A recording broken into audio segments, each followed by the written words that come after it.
Boxing. Brought to you by Bobby D presents Borizteca Boxing Promotions in association with San Diego House of Boxing and San Diego's Massey Ford dealer. We're live from the 4 Points Sheraton from sunny SoCal, San Diego, California, USA. This bout is set for 4 rounds of boxing in the lightweight division. Sanctioned by the California State Athletic Commission, Commissioner John Carvelli, Executive Officer Andy Foster, Supervisor in ringside Brian Morris, Physicians in ringside Doctors Brad Schwartz and Barry Gamboa. In front of the time, Mike Millsap. Your 3 judges scoring this bout: Pat Russell, Alejandro Rochin, and Jose Cobian. Your referee in charge from Puerto Rico, Angel Mendez. Introducing to you first the fighter standing in the blue corner. He wears black and red. He officially weighs in at 135 pounds. He holds 28 professional bouts, hailing out of San Luis Rio Colorado, Sonora, Mexico. EDGAR Iván Garcia. And his opponent across the ring in the red corner, wearing black, wearing white and black. He officially weighs in the same 135 pounds, making tonight his pro debut.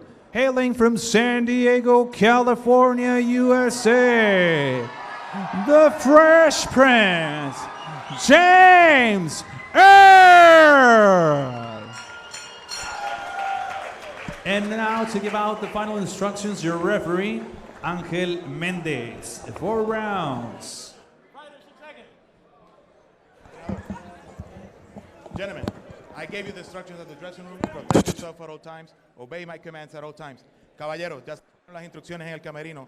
Sigan las instrucciones. Protéjanse a todo momento. If you want to touch them up, do it now. Okay, good luck.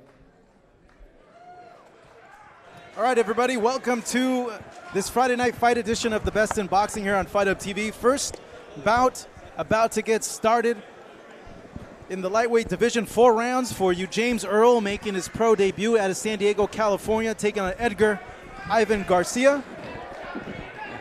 Being joined by my co-host, Chris Martin, as well as Kevin Otley joining us here tonight. Hello, hello.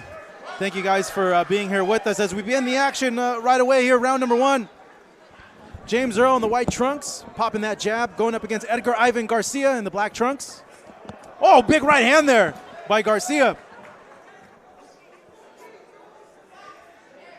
It's a good start so far for Garcia. As Earl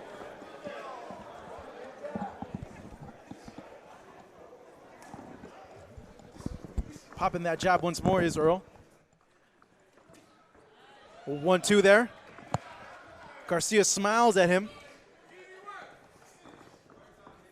Garcia with a record of 7-20-1. He's had a lot of fights. See if Earl will be successful in his pro debut to handle all the pro experience that Garcia has.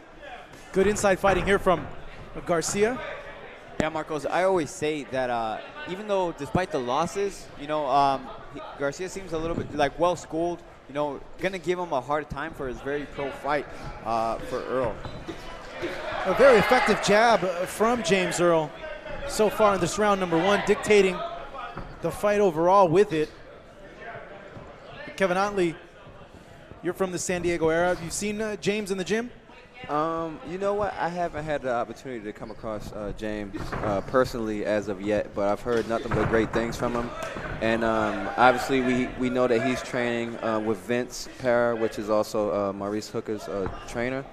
And I guess he's in good hands. So I'm gonna be looking forward to seeing a lot of good things from him. He needs to be careful not to get countered there, Chris. He just ate a big hook there from Garcia. Yeah, but he also delivered a very good shot to the body, which I was going to mention. But you're right, he did get hit with a little hook. I don't think it was anything that was too bothersome. Very composed for his first fight. This James Earl. Usually guys are a little bit overexcited, throwing wild punches. Not so much for the young Earl here. Come to 1 minute left in this opening round. Earl in control. Very workmanlike jab to start off this first round. Misses that punch right there as the crowd gets in on, gets tagged there, does Earl. Has a good poker face. And like I mentioned, Garcia's game. He's right there. He is game. One thing that I like that I'm seeing from James so far is that in his first fight, it looks like he wants to get a little bit of experience. He's not in there with a guy that is of his caliber as of right now, as what we can see. But he's just taking his time, you know, and that's what we need. We need guys that want to actually learn the sport. And you got to be in the ring, you know, and getting rounds to actually learn the sport. So I like what I'm seeing so far. The crowd appreciating the work of both Edgar Garcia and James Earl. If you're in James Earl's corner, Kevin, you got to give him a pat on the back. That was a good first round from him, and a very active jab from him in that round. Yeah, 110%. And like I said, like I think that maybe like his game plan is honestly not even to knock this guy out. I think it's to like just get experience. This is his first fight. You know, he got a long road to go, and he got a lot of things to learn, you know, so he actually needs that in-ring experience, James does. So I think they are definitely happy with him. Chris, what'd you make of the first round and what James showed here? Very good first round by James. You know, he was boxing behind the jab, pressured when he had to. Like I mentioned, though, Garcia is game, man. He's going to give this guy rounds. But very dominant round for James Earl in that first round. Round number 2 here at the 4 Point Sheraton in San Diego, California. So you're seeing James Earl and his second pro fight, landing a big shot there on Edgar Garcia. Garcia got a chin, though. He's able to take these punches so far with very little effect as both fighters are exchanging in the pockets right now. Great shots to the body. Great shots to the body. Shots.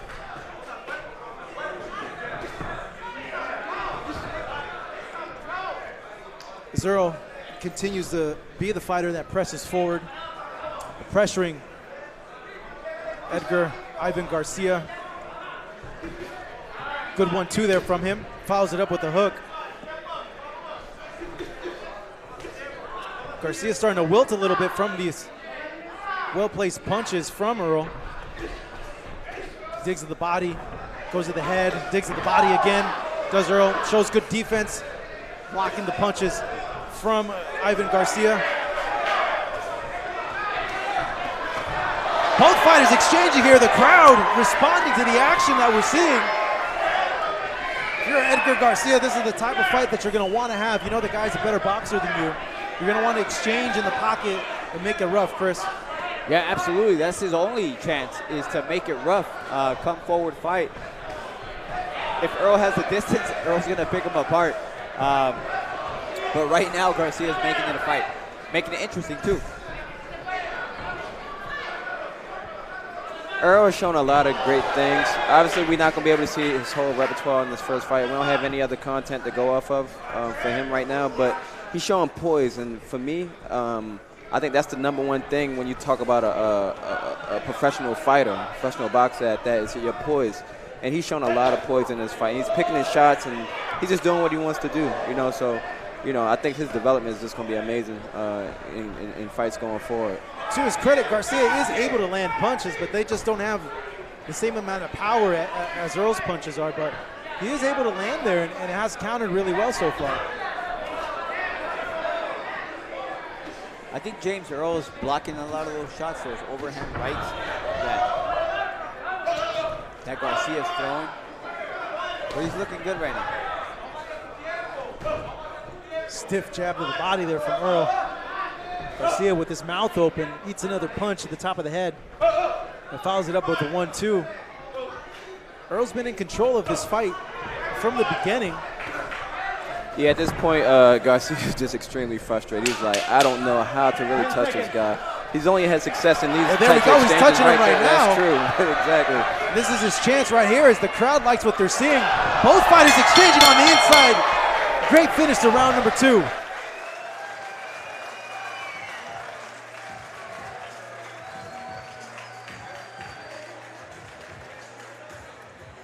So we're looking at the corner of James Earl making his pro debut. And his opponent, Edgar Ivan Garcia, who's been trying when he can to make it into a dogfight and has had some success, Chris, with the counter punches that he's landed. He has, you know, especially those looping overhand rights, you know, something that you don't really prepare for in the gym, or it's kind of hard to see too with the smaller gloves. But Earl's handling it good. You know, he's picking apart Garcia. I think if he goes to the body a little bit more, I think he can get him out of there. But that's what he needs to do, and I believe in his corner he has that experience, and that's probably what they're telling him. Go to that body. You know, what's impressing me so far, Kevin, is for his pro debut, he's not fighting like it is his pro debut. He's fighting very maturely, very composed.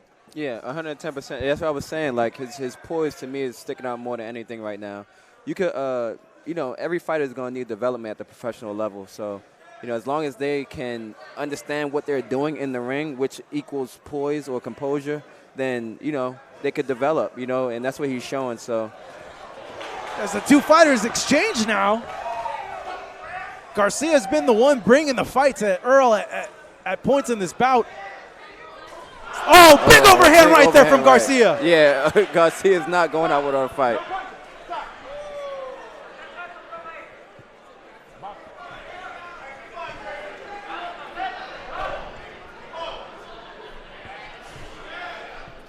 It's been an entertaining fight thus far here to kick things off over here at Best in Boxing on Fight Up TV.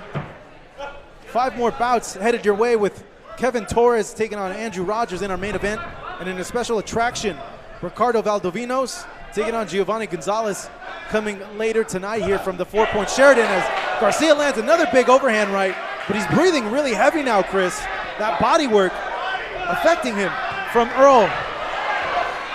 He is landing, but they're far and few between, Marcos. I think James Earl's definitely doing the better work in all 3 rounds. Right now, he's actually digging to the body pretty good, and that's what he needs to do. You know, it seems as Garcia has a tough chin, that body looks softer. Both fighters willing to exchange on the inside.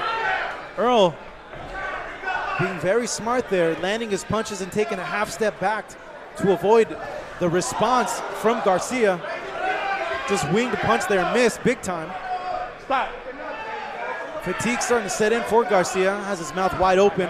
And his mouthpiece almost out too. Yeah, not a good sign.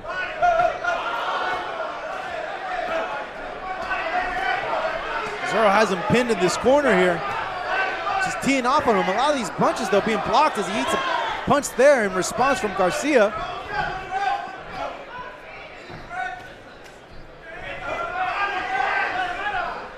So we're coming out of the last 30 seconds of this round. Solid punch there landed by Earl, like you mentioned, Chris.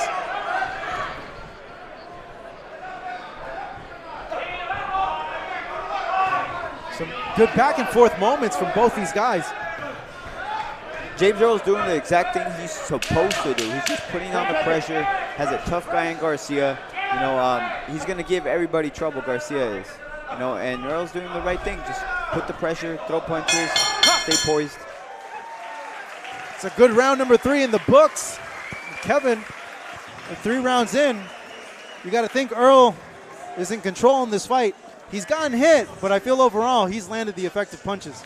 Yeah, absolutely. No question about it. But I just want to point out, just that last round, I think, a little bit of fatigue coming out of Earl. So I'm going to be interested how he closes this last round out. Kevin, what do you want to see more of James so far? I believe he's doing everything he's supposed to. Marcos, I think I would like to see a little bit more body shots. He did throw few of them. I saw him hurt Garcia a couple times with the body shots. But if he goes in there and digs a little bit more, he's going to be more effective.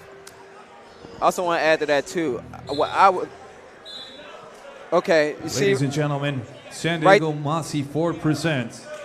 If in that exchange right there, I would like to see James throw a little bit more combinations. I think that he is a type of fighter that is very technical, and sometimes the biggest obstacle for technical fighters is actually throwing combinations. So I would like to see a little bit more combinations come down to James. In the last round here, James Earl looking for his first career win. Has a stern test though, and Edgar Ivan Garcia, who's been game, though he's been outworked, outlanded in this bout, he has landed his own punches, but it hasn't been enough so far to keep Earl off of him. Good work here from Earl. Crowd loving what they're seeing here. Good action. Earl just digging in those guts. Garcia smiling. And it's always when you smile is when you acknowledge that your opponent got a good punch on you. Yeah, sometimes it's just that. May not have hurt, but you acknowledge, he got me.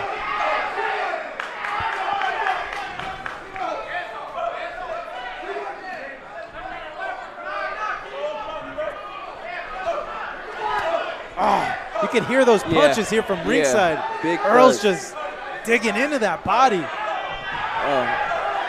Caught with a big left hook just now. Just a short one in the middle. Yeah, he's There you working go, hard but for the Garcia first responds stoppage. though. First win, first stoppage. Yeah, he really wants that stoppage. Non-stop punches now from Earl. And Garcia doesn't want to give it to him. Yeah, he's picking up that work rate. Oh, boy.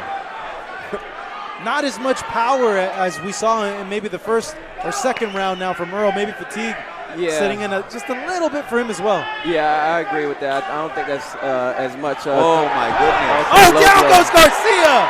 Well-placed shot there from James Earl. Beautiful hook to the body. Oh, boy, I thought it was a low blow for a second, but okay. It was right on the money. Right on it. Let's see if Earl now can go for the kill. Get his first career win here. His pro debut. He wants the knockout. Both guys duking it out here. Great action so far at the 4-point Sheridan as Earl looking to close out the show. Has Garcia where he wants him, wilting, non-stop punches. Garcia's corner is telling him to move as Earl continues his onslaught. Man, I tell you what though, Earl's hands, his knuckles are going to be throbbing after this fight. As many times he's hitting this guy on the skull, I know his hands are going to look at Garcia taking a deep breath here, knowing that he only has 12 seconds left in this round. Let's see if he can make it through. Earl continuing the pressure. Garcia responding. Excellent fight here to kick off things on Fight Hub. James Earl, Edgar Ivan Garcia going toe-to-toe there at the very end. What a fight. Wow. Just the kind of fight that you want as a management team for your young fighter. Absolutely. He toughed it out. Every single second of this fight, he toughed it out. Garcia was game. He didn't just come here to fold, turn his back, nothing. He was here to fight, Garcia. Yeah, for a first fight, I think that was amazing for James because he had to tough it out as well, you know. And Garcia did not stop. He continued to come forward, and he actually hit James with a couple big shots. Yeah, very far and few between, but he did hit him. Didn't win any rounds, but that's exactly the type of work that you want as a young prospect, James Earl. Pretty sure 4-0. Yeah, tough assignment for your first fight as we take a look at the first knockdown that happened here here. Well, we saw part of it. We didn't get the actual knockdown as we see Garcia on a knee, taking a deep breath. See if we can get a different angle of that.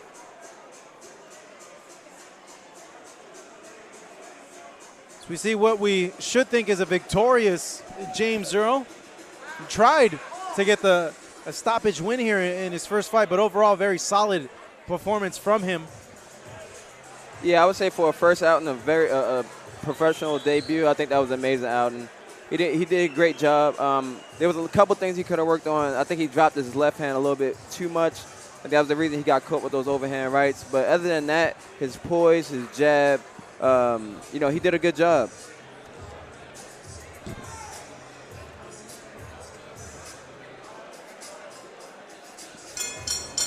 And ladies and gentlemen, after 4 rounds of boxing, we now go to the judges' scorecards. All 3 judges have the same scores. Pat Russell, Alejandro Rochin, and Jose Cobian, 40-35. For your winner by the way of unanimous decision, from San Diego, California, USA, James, the French Prince, Earl. He's not from West Philadelphia, but he's from San Diego, and he looked pretty fresh And also in big his round of debut. applause for Edgar Ivan Garcia. There's Pablo Flores there, making it official. James Earl getting the first pro win of his career, winning via unanimous decision, 40-35 on all 3 judges' scorecards. Has a bright future ahead of him as he put on a solid performance here tonight at the 4 Points Sheraton here in San Diego, California. Well said with the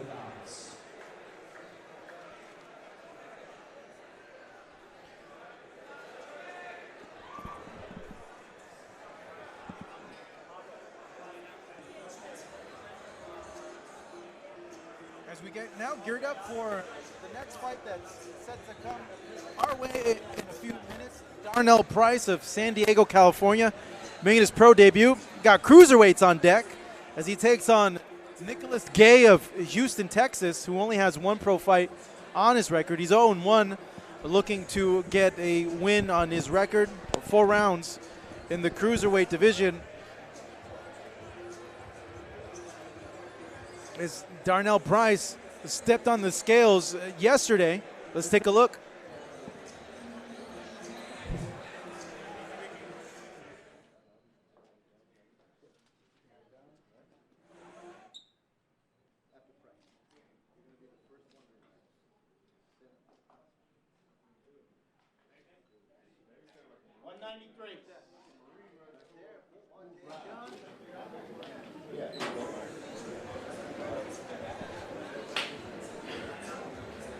We see the scenes from yesterday at the weigh-ins here in San Diego.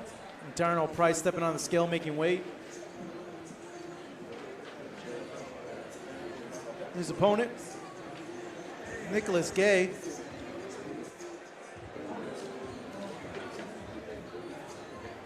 Making weight as well. Well, Kevin, what are you expecting from this fight? I mean, 2 cruiserweights. Big boys. Big guys. I mean, I will tell you what I would like to see. I'd like to see a knockout, you know. But, you know, once again, Darnell is another fighter underneath the power umbrella, who's Maurice's coach once again, Maurice Hooker, for those who don't know. Anyhow, you know, so he's in good hands, and I would like to see the same type of poise that James just brought into the ring with a little more thunder, you know. So he's big guys, so they should be throwing big shots. And Chris, are you familiar at all with Darnell Price, him being from here in San Diego?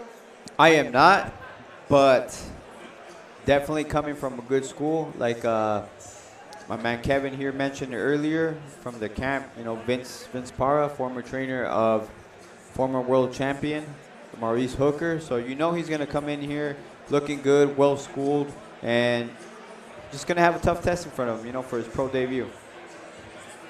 Now, what are some of the thoughts that go on through your mind, Chris, making your pro debut?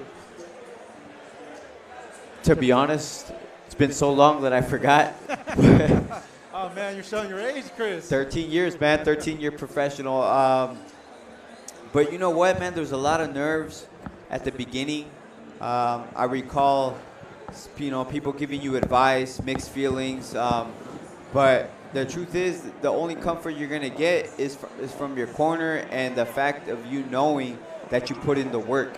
You know, did you run in the mornings? Did you do your road work? Did you put in those hard rounds of sparring, quality sparring?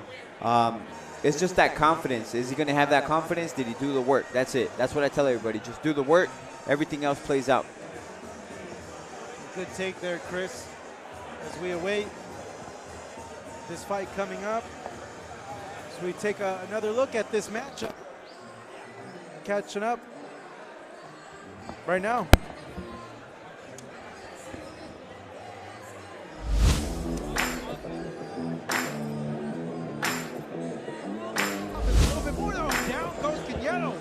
from a body shot. Borizteca is a boxing promotional company founded in 2014 in San Diego.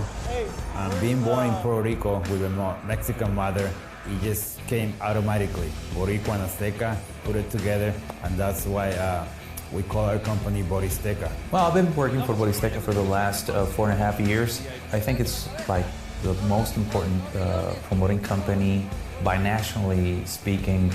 We're in a key point, in a key city such as Tijuana. It's well known worldwide, and we have probably the best fighters. My experience working with Borizteca has been a very positive experience. Borizteca is a company that was founded and established in Mexico and has a very successful career. And I have had the pleasure to work with Saul Rios, who is the CEO and founder of Borizteca. And now they are ready to bring San Diego boxing night to the U.S. We want to do things different from everybody else. We want to showcase young, talented boxers from Mexico in the U.S., and we want to live stream every single fight in every single car around the globe, something that's never been done in the United States. The advantages for the fighter in terms of expanding their viewership, gaining an audience and a fan base right away versus waiting 15, 16 fights until they get on a Showtime, until they get on an ESPN. They don't have to wait anymore. We want to come into the U.S. and introduce Borizteca Boxing into the U.S. markets because we want to change the way we showcase our talented boxers. We are a full-service hotel with 23,000 square feet of meeting space. We have a golf course, full-service restaurant, bars, nightclub, and of course we have room accommodations. We have a friendly staff and we are ready to serve you. Looks like Borizteca is skyrocketing right now. And we're really excited for doing more shows here in the US. This transition has been beyond expectations, and I feel really happy to be part of this team.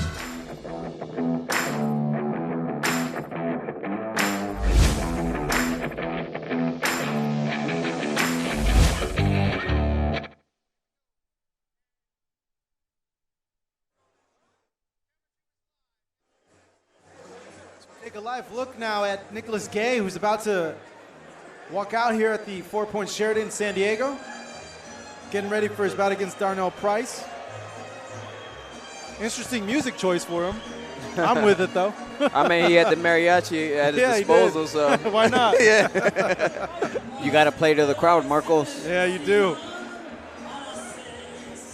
So he takes a knee there in prayer. Second pro career fight for Nicholas Gay. So he awaits the arrival of his opponent that will stand in the ring right across from him. There he is, Darnell Price. Hometown kid, San Diego, California. Another pro debut. As we saw earlier, James Earl getting the win on his ledger.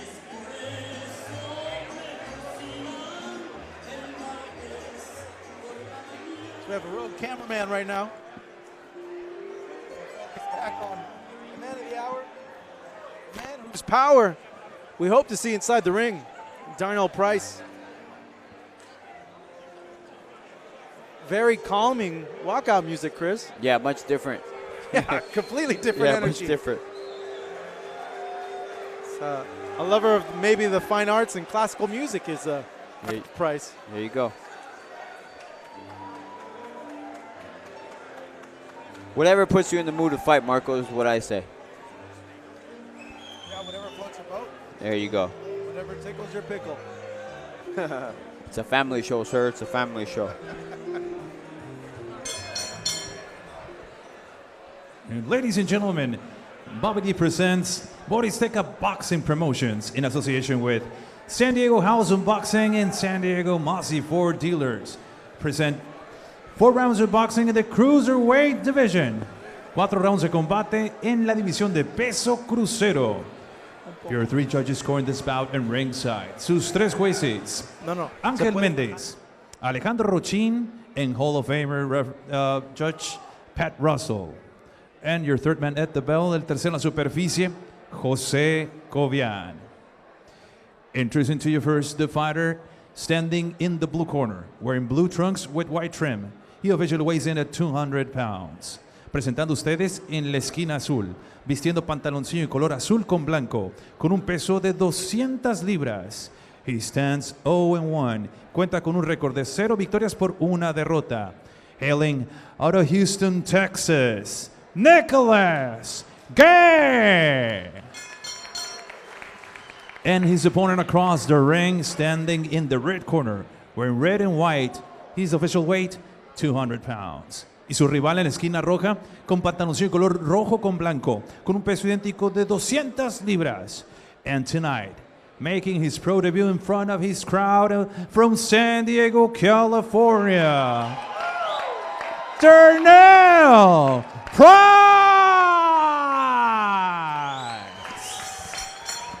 And here is to give out the final instructions, dando las indicaciones finales, su referee, José Cobian. 4 rounds, 4 saltos. Touch them up and come back with the bell. Good luck. Here we go, folks. The second fight of the night. Darnell Price taking on Nicholas Gay. Darnell Price. Man, this guy's built like a Mack truck. Yeah, straight action figure, I'm telling you. Dang, big guy right here. Let's see if that translates over the ring. More times than not, muscles do not prove that you can fight. Not necessarily in the sport of boxing. No, not at all. Take a look at Andy Ruiz taking out Anthony Joshua as we begin round number 1. The cruiserweights in action here. Uh-oh.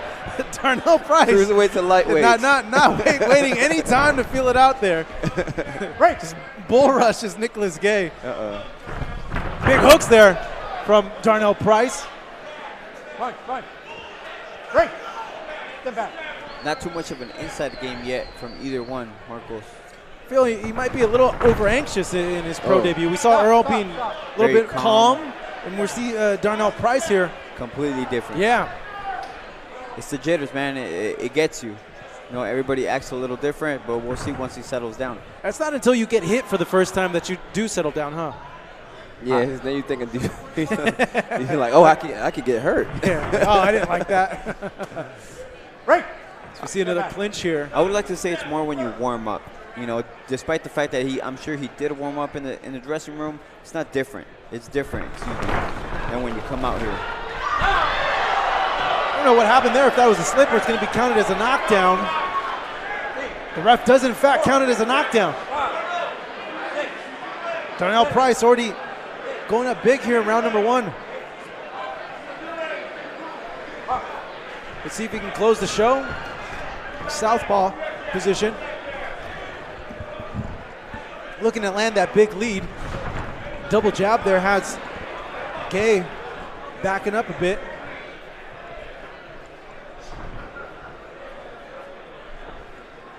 And looking at these guys inside the ring, it's a big height advantage that Darnell Price has. He's going to want to use that along with his reach. So he tries to target the body. Feels that he's a little bit more settled down now, Kevin. Yeah, I think so. You know, probably with just, you know, a lot of anxiety built up or whatnot, just getting into his first fight and everything like that. So, yeah, he's a little more calm now. Now, we're seeing a lot of clinches so far in this first round here, Chris, as we see Price rushing in there again. Why are we seeing so many clinches, Chris? Like Kevin said, I believe it's just the nerves. You know what I mean? It's definitely a new atmosphere. No headgear, smaller gloves, just completely different. So well, could it be that Price is rushing in a bit? Oh, absolutely. That's a big part of it, but also that is just the fact that it's kind of new, a little bit over anxious. But yeah, he's charging a little bit too much. As Gay touches the canvas once more, though, it was a result of a clinch. It's trying to get away from the bull rushes of Darnell Price. So we come to the end of round number 1, a very active round for Darnell Price where he scored a knockdown. Not sure if we can get a replay of that knockdown from our boys in the back. So he's up big so far in the first career fight of his beginning steps as a professional. .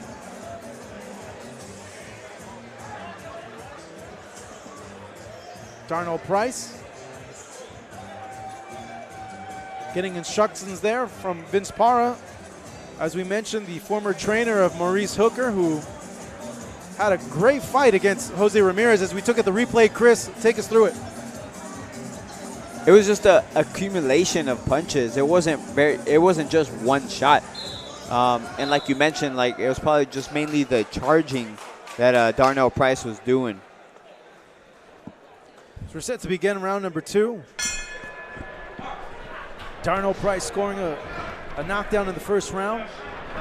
Would love to get a knockout in his pro debut.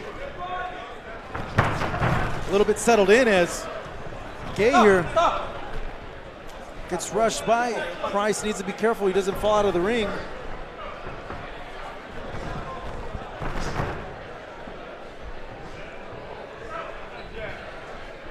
Chris, if you're Nicholas Gay, giving up the height and the reach, what do you want to be doing here?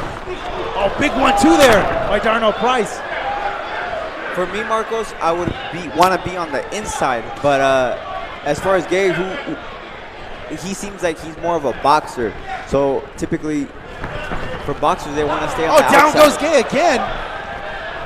It's not going to be ruled a slip. Second knockdown of the fight. Actually, you know, I think Price actually caught him with a quick body shot, to be quite honest. 2 knockdowns so far in the fight from Darnell Price. The crowd's imploring him to work his jab.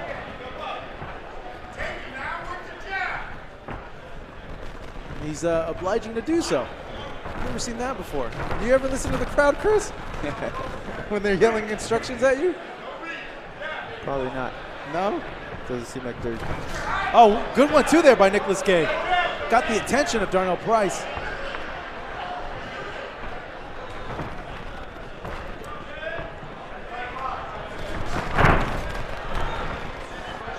And all Gay can do is just hold on when these Price bull rushes come towards to him.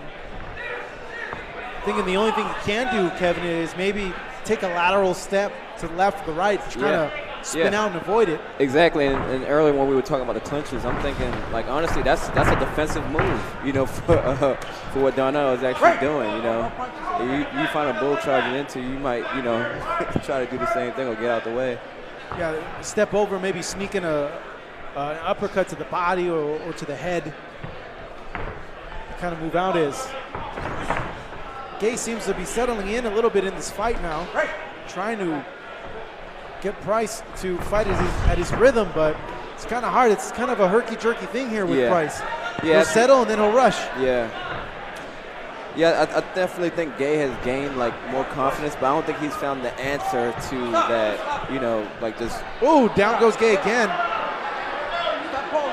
Got a clip on the back of the head actually by Price. But in the clinch, I'm surprised the referee didn't warn him for that. Looked like it was a punch from back of the rabbit punch. Absolutely. So we come to the close of round number 2.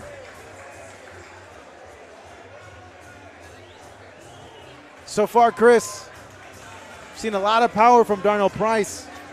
He wants to get the knockout, but it's been a little bit difficult. He hasn't really settled into the fight. Gay's not making it easy. You know, he's got a very ugly style, to say the least.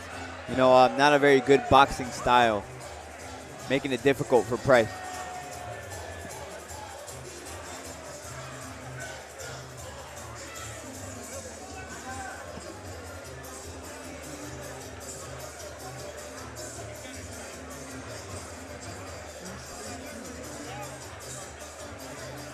So we look at the corner of Nicholas Gay, getting instructions from his corner.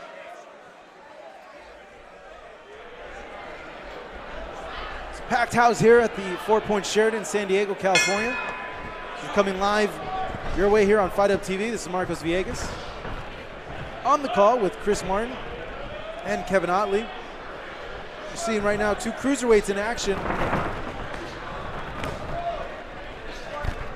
As Gay's quick to clinch up, try to land some punches to the body of Darnell Price.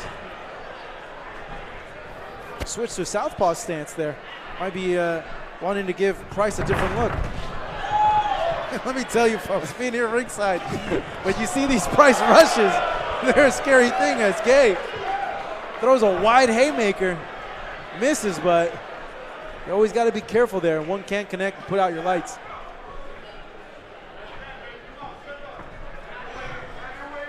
I'm sensing that Gay wants to keep his distance and box, but see, when he gets this rush there, he's not putting anything in front of Darnold Price, Kevin, to make him second guess those rushes as down goes Gay again. Yeah. It's the third knockdown of the fight. Hey.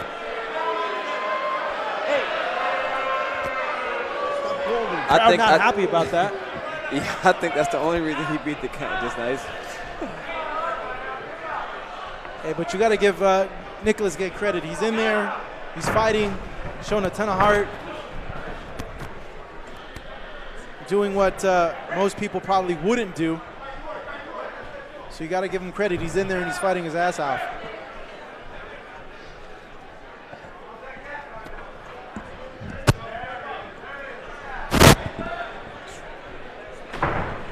Midway through round number 3 now.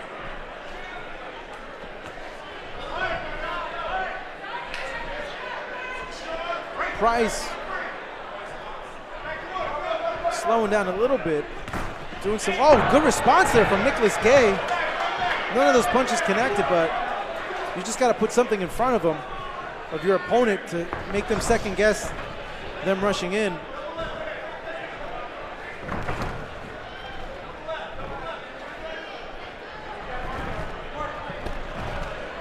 A little bit of wrestling here, huh, Chris? Yeah, Gay doesn't seem too much of a well-schooled boxer. Oh, down goes Gay again. It's being ruled as a slip. The crowd getting antsy now, Marco. Yeah, I sense that as well, Chris. They're yelling that Gay is running, but doesn't have the tools to pretty much counter the rushes of Darnell Price here. Just doesn't have any power behind his punches to make Price double think what he's doing as we come down to the end of round number 3. Oh, Kevin, this being Darnell Price's first fight, what do you think he'll learn from this? I think when he goes back and reviews the tapes, I think he's obviously going to have to see that, he was charging, for a large amount of the fight. And in boxing, you want to do more baiting than charging, because, your opponent's going to see that coming a mile away if you just go, full into a shot, So you gotta bait your man. So, I would like to see that coming from him for his next fight, to kind of just throw a jab out there here and there, bait his man, get him to cover up and then go in, not just go in all at once, Yeah, I think the best thing that he's going to see from watching the tape, Kevin, like you're saying, is the fact that he's bull rushing, something that he shouldn't do.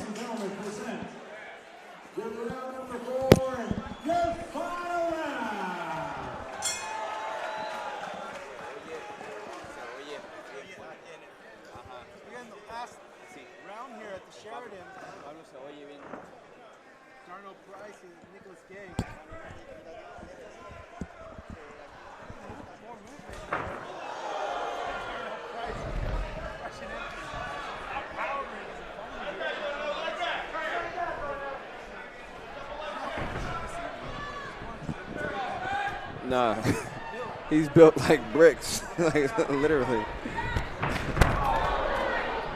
Yeah, those are 30 shots, yeah.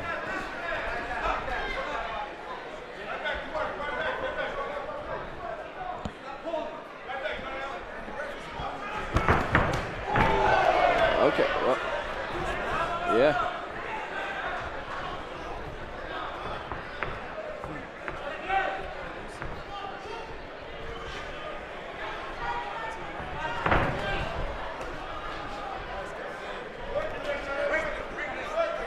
Yeah, kind of like a little takedown almost.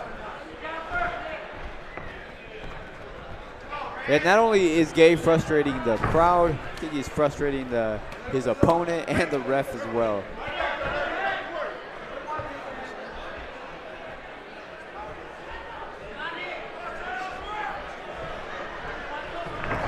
Yeah, but if you're a well-schooled boxer, you turn him, you counter, turn him again.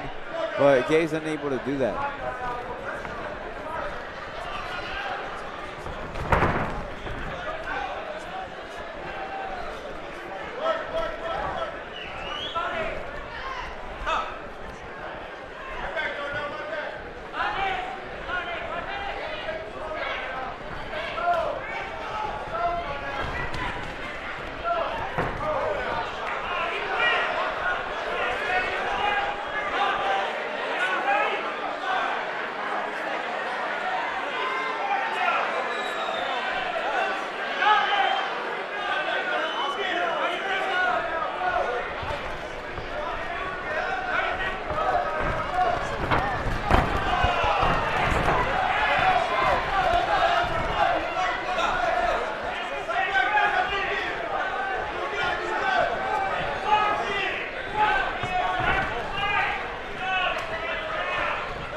And he's just going to survive, Marcos. That's what's going on right now. I'll say it again, making the crowd feel a little restless. We can't blame the guy. Not like he wants to. No one wants to get knocked out, you know? Absolutely. Nobody wants to get hit. It's going the last 10 seconds of this round 4. Darnell Price scoring multiple knockdowns in his pro debut here. Without a doubt, he's going to get the win, but you see Darnell Price, Kevin, frustrated as well as the crowd as to how this fight played out. Yeah, extremely. He wanted he was expecting a bigger fight than that. It was obvious to see. You know, if Gay would have definitely just gone in and just fought, then I think we would have seen a little bit more action. But nonetheless, I'm sure he's completely happy with a win.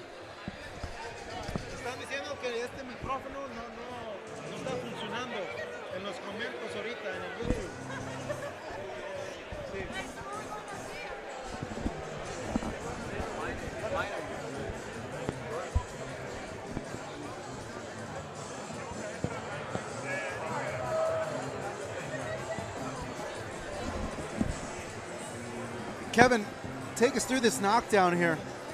What are we seeing? Yeah, we see, we see Darnell just coming in and hit him with it looks like a decent jab, and then kind of follow with a right to the body-ish. But at the end of the day, I think it was overall just fatigue on Nicholas's end, Nicholas Gay. So, as we now await the official decision, obviously it's going to be Darnell Price because he scored the multiple knockdowns. But yeah, that has to be made official. Let's go ahead and take it up to Pablo Flores. Let's hear the official decision. Ladies and gentlemen, after 4 rounds, we now have the judges' scorecards. Después de 4 rounds de combate, nos vamos con las tarjetas de los jueces.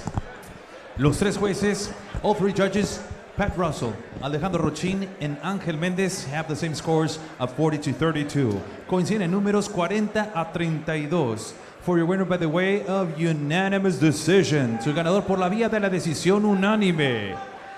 From San Diego, California, Darnell Price.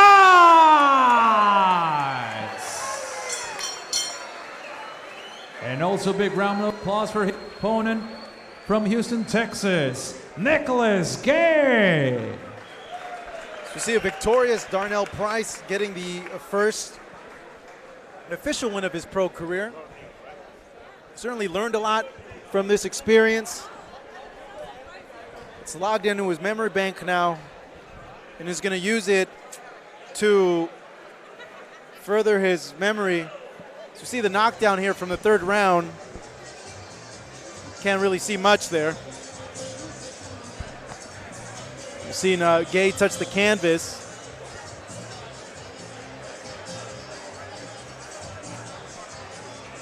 So we await now the 3rd fight of the night. Going to bump up the rounds here as we await a welterweight matchup on deck now for you guys. Adrian Gutierrez will take on Carlos Huerta. Gutierrez.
Pies, los pies, Oscar.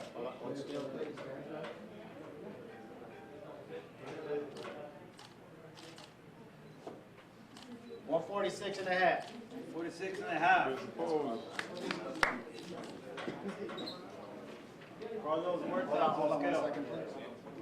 I can let you wear this sweater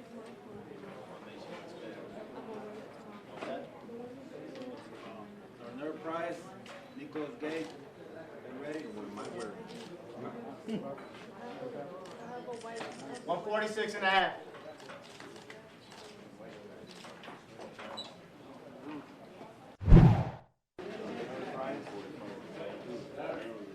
Can we get a little, just a 3/4 turn facing the camera?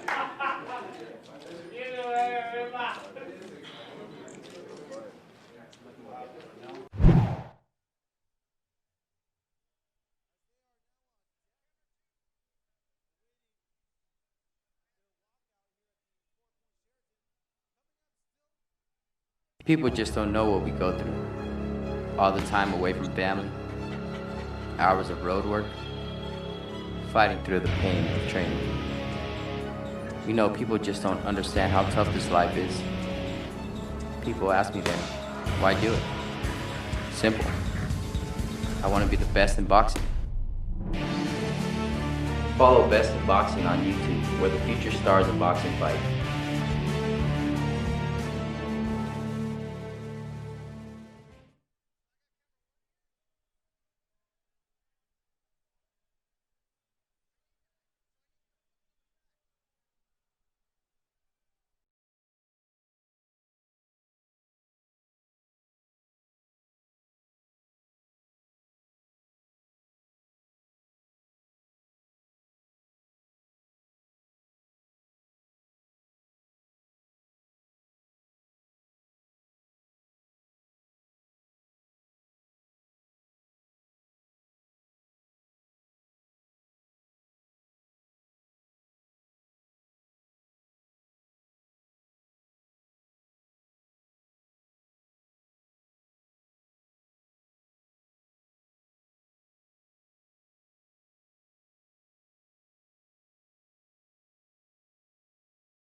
Makes his way over here.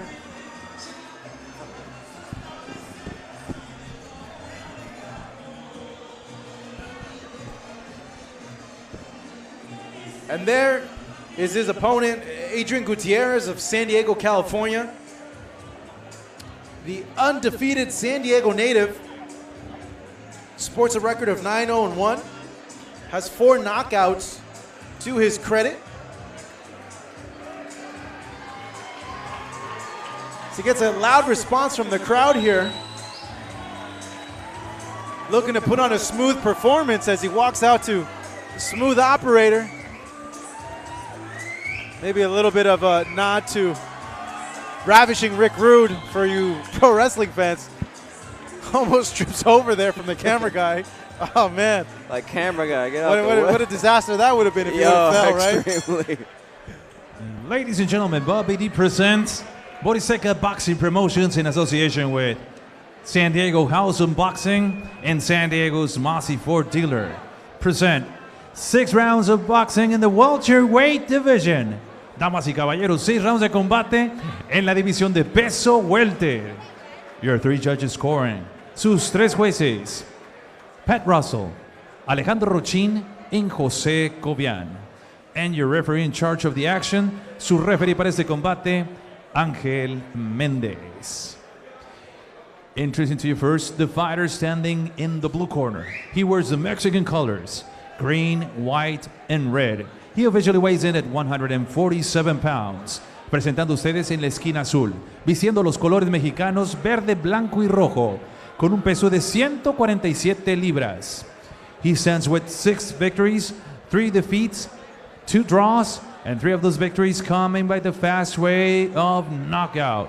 Presenta un récord de 6 victorias, 3 derrotas, 2 empates y 3 de esas victorias por la vía del knockout.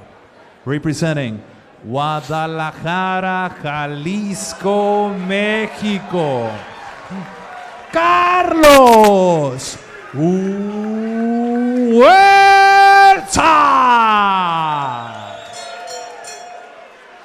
And his opponent across the ring in the red corner, wearing yellow and black. He officially weighs in the same 147 pounds. Y su rival en la esquina roja, con pantaloncillo color amarillo con negro, con un peso idéntico de 147 libras. He stands undefeated, with 9 victories, no losses, 1 draw, and 4 of those victories coming by the fast way of knockout. Presenta un récord de 9 victorias, 0 derrotas, 1 empate y 4 de esas victorias por la vía del knockout. From San Diego, California, USA, Adrian Gutierrez.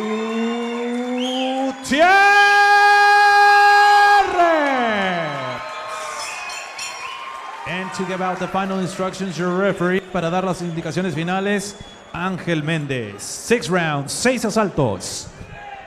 Gentlemen, you were given the instructions at the dressing room. Protect yourself at all times. Obey my commands at all times. Caballeros, se le dieron las instrucciones en el camerino.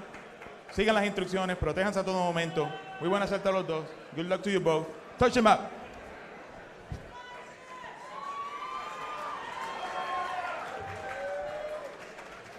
All right, folks, as we gear up for this welterweight clash, 6 rounds between Adrian Gutierrez and Carlos HUERTA. Both very similar record-wise in terms of total fights. Gutierrez, the undefeated fighter, looking for the 10th professional win of his career. As we start off now, round number 1. HUERTA coming forward. He is in the white trunks with red trim. Gutierrez in the yellow trunks with black trim. Gutierrez, the hometown kid. Gutierrez, well known. His dad being a former boxer as well. Well known, actually almost made the Olympics, Olympic team. You know, he came up under good training, and I've sparred him on a number of occasions, and he's actually a really good boxer. A little awkward, which, you know, a lot of times it's hard to figure out, but I'm expecting him to look really good tonight. Both guys have looked really good so far. Not much of a feeling out process from HUERTA. HUERTA throwing heavy leather here. Yeah, HUERTA came out a little aggressive. Gets clipped there with the hook. I know that Adrian Gutierrez hits hard, so I think that kind of calmed HUERTA down right away. You know, and maybe we'll see more of a boxing match now. Good right hand there from Gutierrez just now. So he presses forward. Seems to be a cut on the eye of HUERTA. Yes. Oh, that's not good for him already in the first round. Once again, Marcos, is the fact that Adrian Gutierrez hits hard. Those are thudding shots. We've seen him fight before here under the Borizteca banner, and he hits hard. You know, you land those shots, they're going to cut.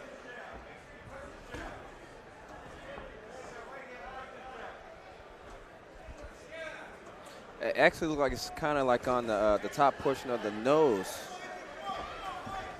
So it's not a cut that would worry you too much in a fight, would it, Kevin, or is that something that you would be concerned about? I mean, any cut has the potential to, you know, turn out and end the fight. So I still would definitely be cautious of this particular cut. It's a different type of cut, but it's not flowing as of yet. So, I mean, it's definitely, you know, I think if the cut man hops on it pretty early, I don't think it should be much of a problem, but it's definitely a weird type of cut.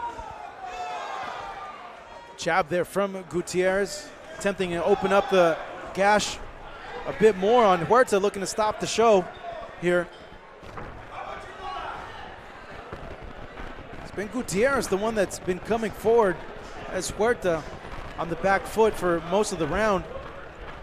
HUERTA now attempts to come forward. Both fighters exchanging now. Yeah, despite HUERTA coming out strong, trying to rush Adrian Gutierrez, you know, Gutierrez has been the one pressing the rest of the round. Solid outing here from Adrian Gutierrez. Gets a cut on his opponent. Seems to have won round number one. Kevin, would you agree? Yeah, oh, no question. What I like about Gutierrez is that when the fight starts like really ramping up in the middle, he doesn't go too far away. He just moves his left and right movements, and he stays right there and he fires right back. You know, that's really exactly what you want a fighter to do. You don't want him to run too far and be out of range for his next shot. Now, Kevin had mentioned the power, Chris. You think, given what we've seen in round one, is it likely, as we see, well, we were about to see replay here, here's back again, you think it's likely, because of his power, that cut will open up even more? It'll most likely open up more depending on how well his cornerman does. But what I was going to mention earlier about Adrian's power, that HUERTA rushed him at the beginning, and quickly after, rethought his game plan, started backing up a little bit more because he felt the power of Adrian Gutierrez. Gutierrez getting his respect early on here. So we begin round number two. Referee calling for a time. Got to think might be because of the cut. So we see a commissioner now. No, that's not a commissioner. It's a doctor, I believe. It's a doctor, yes. Yeah. He's going to look at the cut now. Doctor giving him the okay. His time is put back in here. Crowd chatting for Adrian Gutierrez. Got a good amount of support for him, being that he is a hometown kid. Good jab there from HUERTA. It's like the cut man, did a great job with the cut so far. Overhand right lands from Gutierrez. Good inside work here in exchanges. Gutierrez pawing at the body consecutively. Has his man trapped here in the corner. Responds with a two-punch combination. HUERTA landing punches of his own as well. A 1-2 there. Gutierrez landing a lot of jabs to the body, Chris. Is he trying to set up like a big overhand? Sometimes those shots, Marcos, you're just trying to open up different shots. You're right. So maybe he's going to come over the top. Ooh, good hook there. Fake the jab, throw the hook, kind of like he landed there. Different things you can do from popping that jab to the sternum.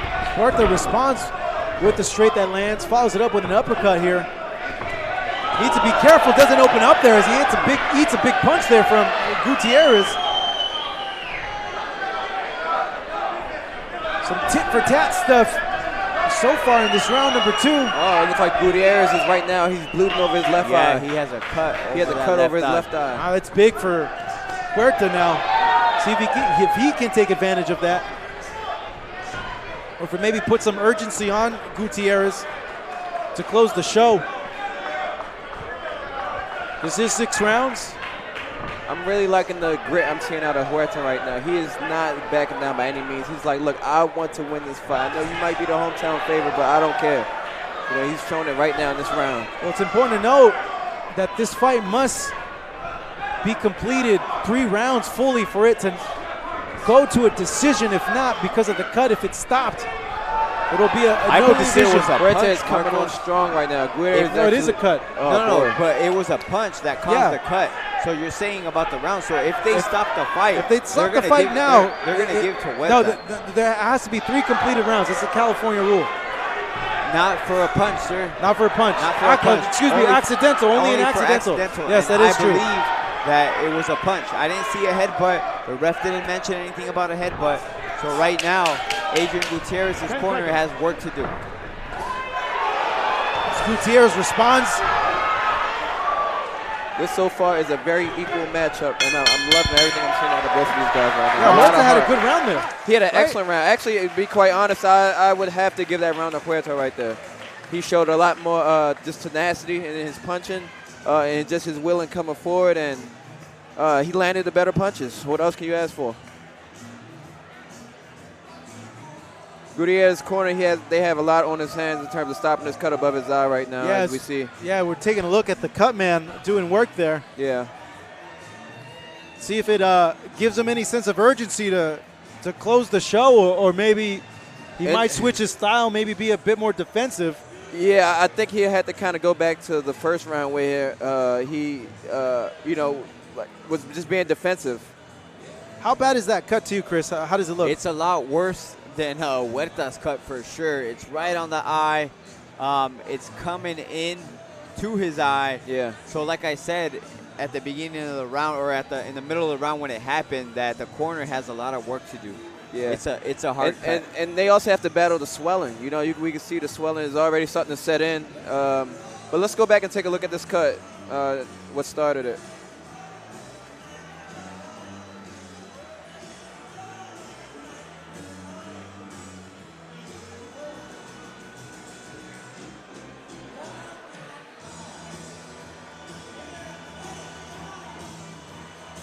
Okay, as we can see right there, we see that he's already squinting. Yeah, and he knew it as soon as it happened. He just felt it. Yeah, it was a sharp right hand. No, he seemed to already cut. Yeah, it was a sharp right hand. It was a 1-2, and it was a sharp right hand that got him. Yeah. As Huerta coming on the attack.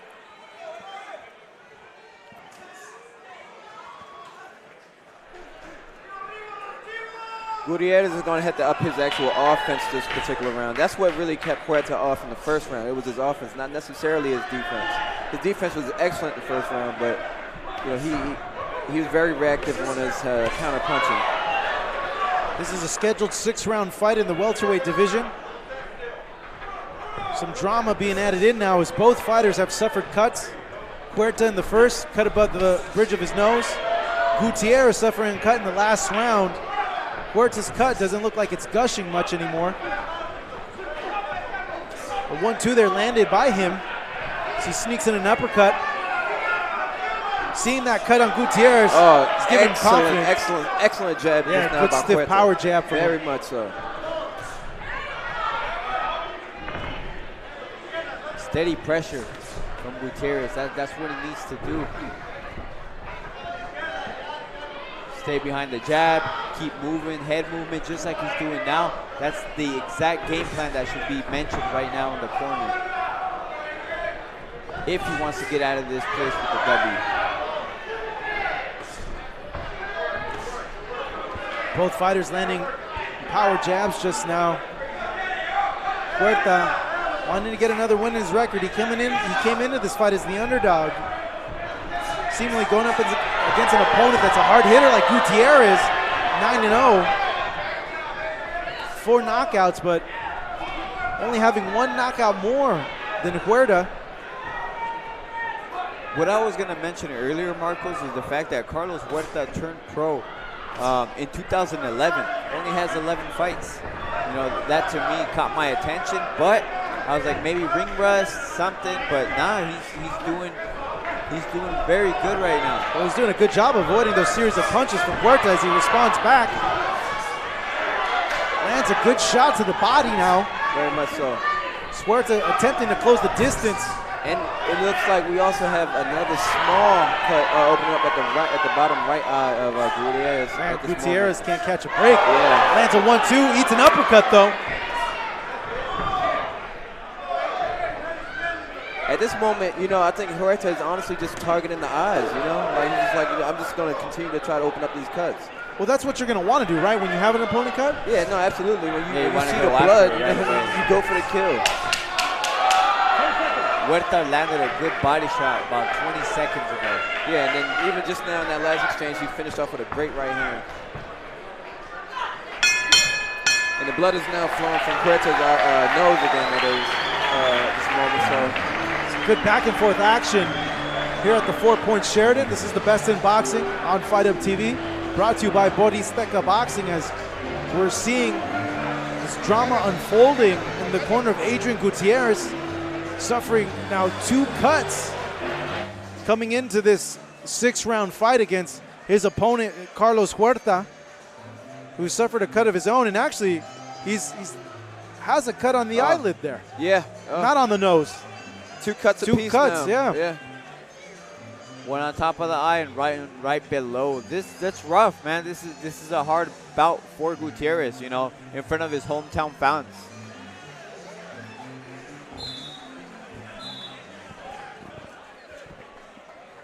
But this is where you show, Marcos, this is where you show that this is what you want to do. This is where you show, hey, I'm going to make it or not. Here it is. Fights like this. Fights like these that the fans don't see young fighters come up. I'm glad that we're here in this situation. You know, if Adrian gets through this, he's going to prove himself. I've seen a change now, though. Gutierrez a little bit more defensive. Have you noticed? Yeah, he kind of stepped back a little bit after those cuts, but he's still solid as far as boxing-wise, popping that jab. I think it energized Huerta a little bit. Huerta needs to be careful now to keep his hands down. He almost got clipped there by an overhand. That was a very good body shot. Very good body shot. Huerta claiming it was low. That was not low. Huerta's like, okay, you don't want to give me that break. You know, but as they say, you know what I mean? Like, you know, protect yourself at all times. Yeah, Huerta definitely felt that.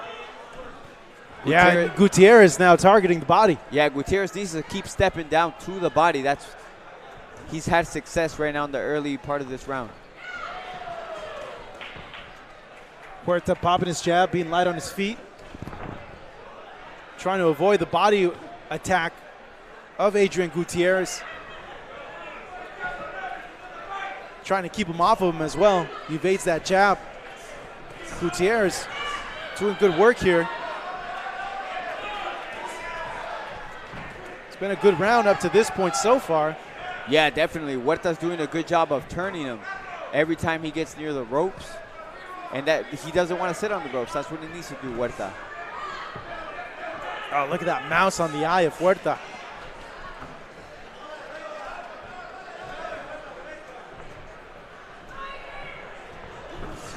Yeah, both men are going to know they were in a fight when they look in the mirror after this. So giving the fans their money's worth here at the Sheraton in San Diego. It's an entertaining bout so far. It's been back and forth, Kevin. So far, how do you have it? You know, I think I have it 2-1 for Huerta, to be quite honest with you. I think Huerta pulled out the last round, although it was very competitive. And I think he definitely won the second round. I think Gutierrez won the first round by a landslide. So, big punch there from Gutierrez, follows it up with the jab. Chris, do you agree with that? Do you see Huerta in control? I'm going to see it the other way, Kevin. I think the last round, I think Adrian took it. It was a slow round. I think Adrian did a little bit more, so I'll have it 2-1 for Adrian Gutierrez. As always, this is the view of the fight, subject unofficially. It's only 3 men's opinions that count, and that is the ringside judges to see how they see this fight. Gutierrez making a conscious effort to work the body in this round number 4. As it comes to an end, it's a good round for him. Yeah, definitely. See, this is where people see, like, let's say that at the end of this fight, it's 5-1, and it doesn't represent what the fight was, you know, because these 2 rounds that I just scored for Adrian Gutierrez, they were close. You know, they've been close, you know, and it's kind of hard to pick, but I want to go with the cleaner landed shots than the activity that, you know, didn't necessarily land as much as Adrian. But like you said, only opinions that matter are the 3 judges sitting ringside. It's interesting. Kevin, you saw it one way, you feel that Huerta's winning. Chris, you feel that Gutierrez is winning, so this fight could be either or right now. No, absolutely. I mean, as of right now, if it went either way, I would not be upset, to be quite honest. It's a very competitive fight. You could obviously see both these fighters want to win. They both are bringing their A game, and they're both hurting each other, so, you know. We start round number 5 now. We'll see if Gutierrez continues his attack to the body, attempting to slow down the movement of Huerta in order to set up power shots to the head. It's a bit more compact now is Gutierrez. High guard, but gets popped with a jab just now.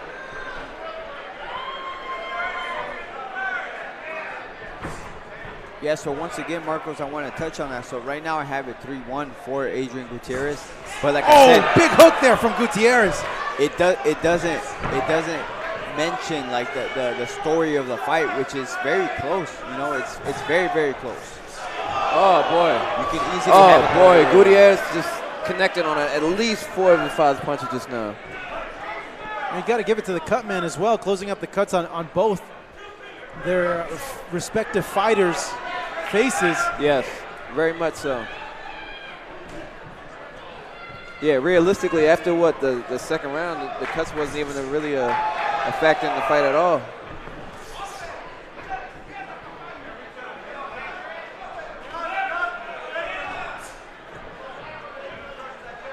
Gutierrez. I think the better boxing is playing out now by Adrian Gutierrez at the moment. Yeah, he's doing well. He's moving well. He's picking his shots, evading punches, countering. Eats a jab just now. That's what I was going to say. He ate the first punch, and it was a nice, solid jab by Huerta. Showing some slickness is Gutierrez. Digs to the body, 3-punch combination, falls up to the head. And Huerta's smart. Holds on. Yeah, smart to tie up. Yeah. I think he was hurt. I think he was hurt to the body. Yeah. Yeah, he's kind of holding that right side of his body a little bit now. It doesn't look like he wants to get hit in that area. Responds, though, with a power punch of his own, straight right there. Just when you think Gutierrez has the upper hand, Huerta's able to respond.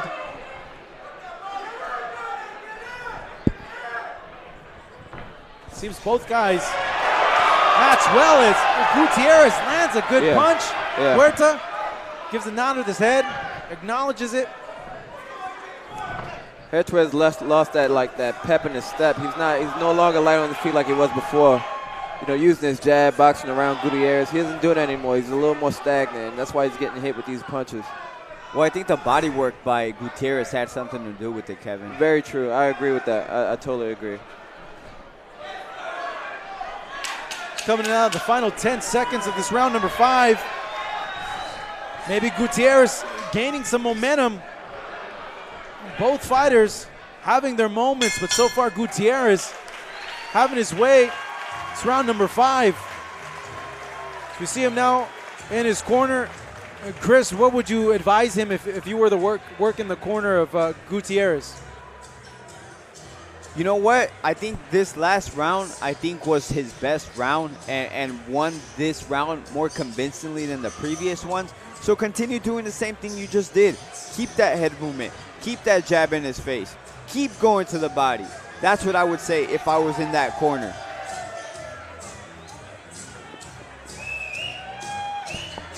We're going to take some looks of the action over in round number 5. Big 1-2 there from Gutierrez. Follows it up with a power jab. Goes to the body. In and out. Yeah, that last jab that he ended off with in the combination, it's always that's always a punch that a lot of trainers want their fighters to finish off with, because it places them back on an equilibrium and ready to go into another combination if need be. Final round here at the Fort Point Sheridan in San Diego. Adrian Gutierrez, Carlos Huerta having a back and forth fight. Could go either way as Gutierrez digging to the body now of Huerta, trying to slow down his opponent. Both guys fighting with their hearts, wanting to get the win. Gutierrez continuing the assault to the body.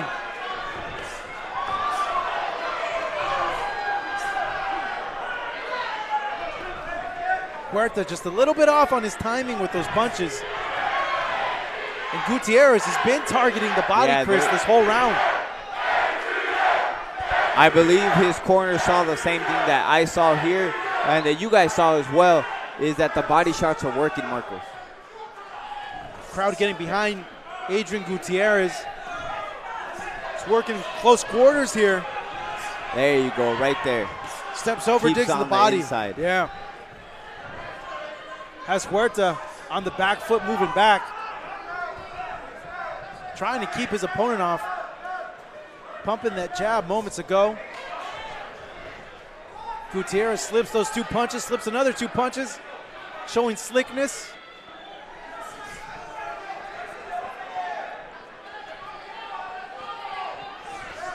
Oh, both fighters connecting just now. Huerta now pushing forward. Hook there, partially blocked. Blood coming out of the nose of Gutierrez. This has been a doozy for him. Got to earn his money here tonight.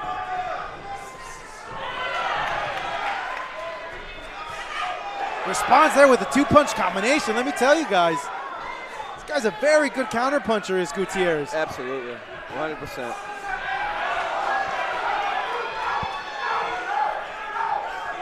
Hit and don't get hit. That's the name of the game.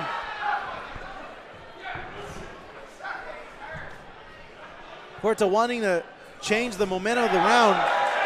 Nods his head. Hey, come on, let's go, Gutierrez. Gets clipped once more there, overhand right. Gutierrez in complete control this round. 30 more seconds left in this final round. Let's see if Huerta just puts it all on the line, bites down on his mouthpiece, and chooses to brawl with Gutierrez.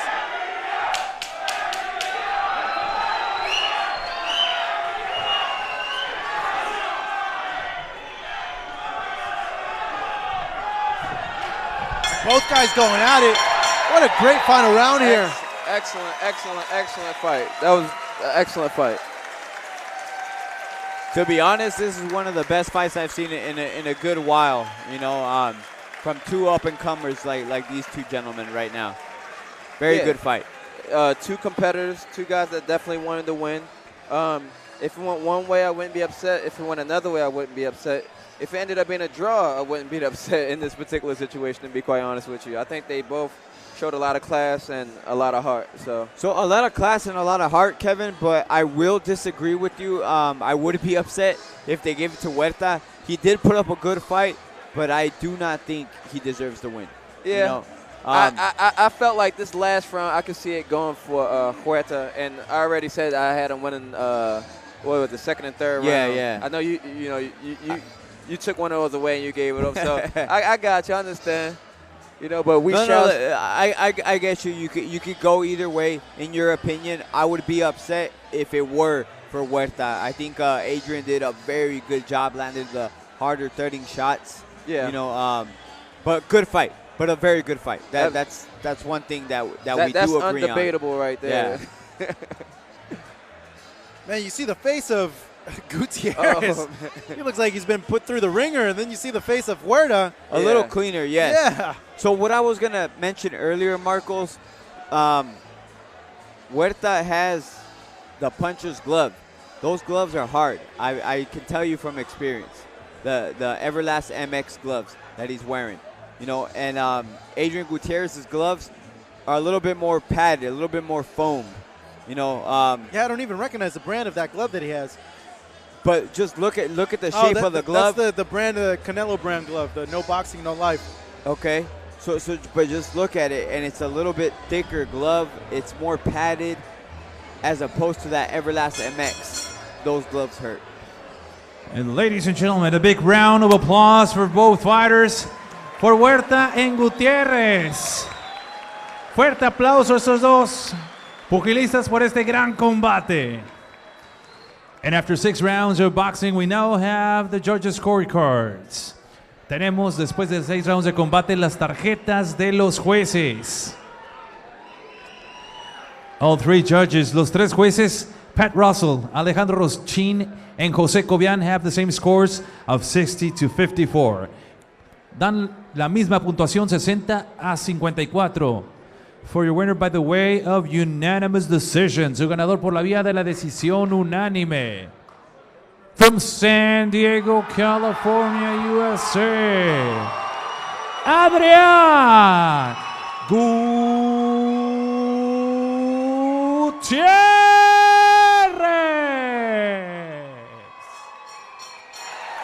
And once again, ladies and gentlemen, a big round of applause for his opponent from Guadalajara, Jalisco, Carlos Huerta. Fuerte el aplauso para Carlos Huerta. Both fighters getting big props from the crowd here at the Sheraton in San Diego.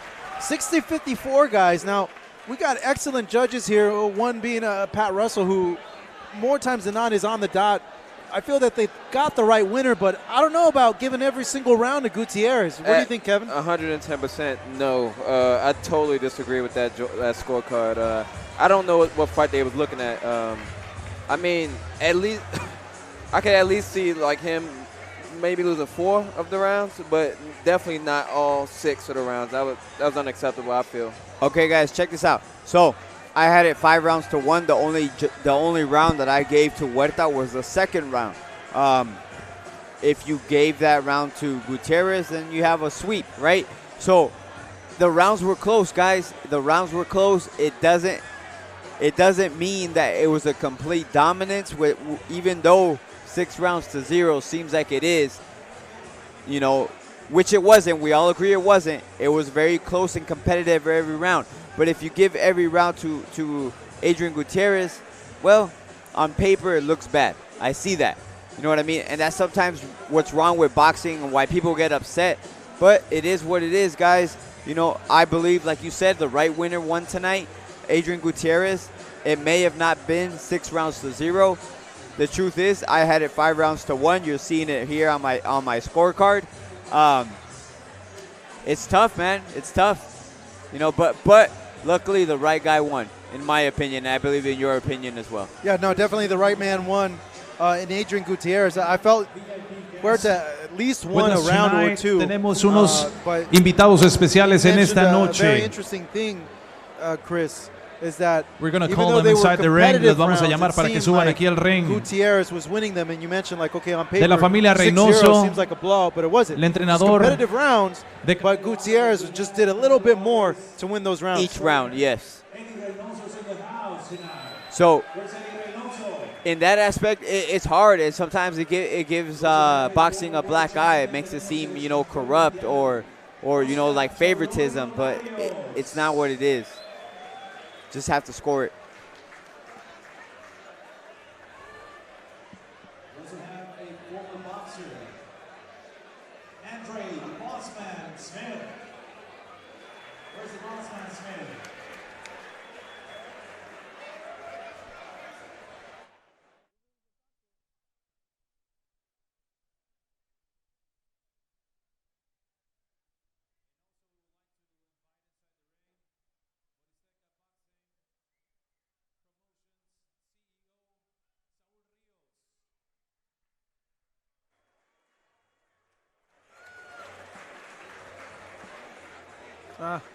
That's Eddie. Hall of Fame boxing promoter. Bobby DeFilippis is in the house. Come on, Bobby. He says he's okay. You're inside. Also a special thanks to the CEO of the 4.0 by Sheraton for the hospitality for tonight's event. Lucy Bernie.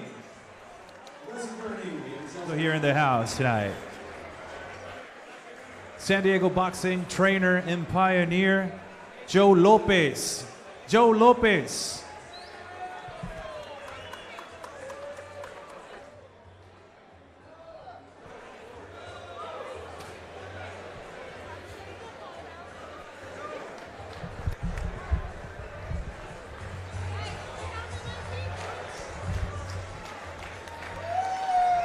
Joe Lopez is in the house as well.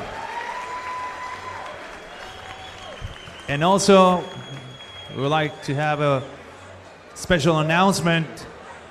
He's a former professional boxing referee judge for 50 years. He's a California Boxing Hall of Famer as well. He served 36 years in the United States Marine Corps. He's a Vietnam veteran. He worked 10 years for the California Department of Correctionals. He's a living legend. He's a diehard boxing fan. He's 91 years old and here's tonight. Fritz Werner is in the house.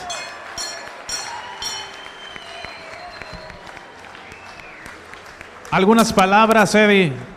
Aquí a los asistentes. Few words you wanna add. Pues muy contento, la verdad, que vengan a apoyar al boxeo, a los jóvenes que van creciendo, los jóvenes que van comenzando su carrera ilusionados en ser campeones mundiales, y es muy bonito ver a tanta gente apoyándolos. I'm very thankful for being tonight here and to show the support for the new talents and future world champions. Muchísimas gracias por estar con nosotros. Thanks for being with us, Eddie Reynoso from Canelo Alvarez team. Gracias. Mr. Lopez, you want to add something? ¿Quiere decir algunas palabras? I want to say something that I want to thank everybody here. And, you know, I've been into boxing for 55 years, okay? And I had a gym on Fifth and Market for 27 years. And I want to say thank you, Bobby De Felipe, Jorge Maron, and I've got a whole bunch of people. I met Roberto Duran. I've been all over. I've been all over the world. I've been to Puerto Rico, all over Mexico, and you know, and you fans are all my people. I thank you all, and thank you very much. Thank you. There you have it, ladies and gentlemen. Joe Lopez is in the house tonight.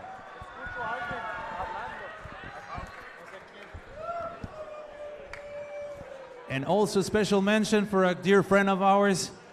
He's a educational board councilman. He's a former news anchorman for sports in Telemundo 33 in San Diego. Ladies and gentlemen, diehard fan, Humberto Gurmilan is in the house. See, he is the president of the Gurmilan Foundation. Great job. Beto, my friend, I love you.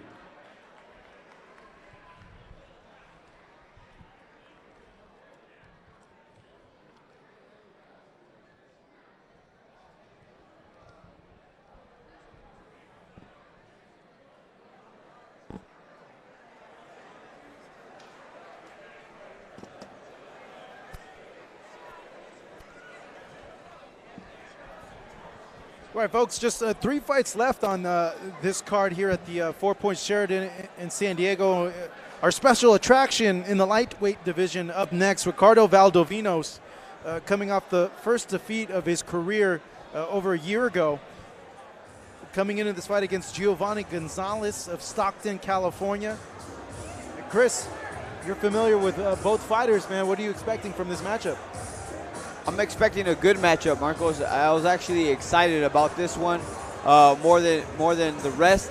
You know, to be honest, you know, Ricardo Valdovinos, former stablemate of mine, is a very good fighter, late comer to the sport. Tough loss last year. He has to come back, regroup, You know, dropped the weight too, coming back down to a different division. Giovanni Gonzalez coming up, you know, going up a division.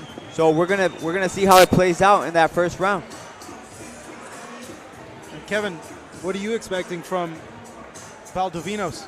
I'm expecting a laser-like focus coming into this fight. I think that, yeah, in his last fight, it was obviously an outcome he didn't want. It was a game-changing outcome for his career. But I think that, you know, in losses like that, it definitely makes you, like, start from the ground up. And he's rebuilt himself. And, you know, much respect to him for doing that. So I expect a very laser-like focus coming out of him for this particular fight. You have one fighter that's coming up in weight, one fighter that's coming down in weight. You as a professional fighter, Kevin, what different dimension can that bring into a fight? It just all depends. It just all depends on really who's more prepared, because I wouldn't say either one is an advantage. You know what I mean? I wouldn't say the guy coming up is an advantage on his end. I wouldn't say the guy coming down is an advantage on his end. It's about what's best for you and what's best for your body, you know, at the end of the day. So it from that standpoint, you know, it's just theoretical. You know what I mean? Like, what we will see eventually. You know, Chris, you had mentioned that we are going to see the fight play out in the first round, you feel? Yeah, I believe that the first round is going to tell the story of the fight. Is Ricardo Valdovinos weight drain? Is Giovanni Gonzalez too small to hurt Valdovinos? We're going to find out, man. Once again, I believe I told you at the beginning of the telecast, Marcos, that this is the fight that I'm mostly excited about. I want to see this fight. The 6 rounds in the lightweight division coming your way. Up next here, the Best in Boxing Friday night fight night live in San Diego here on Fight Up TV. Go ahead and follow us on our social media platforms at Fight Up TV. Go ahead and give me a follow as well at Hey It's Marcos V. Chris, go ahead and plug yourself away, my man.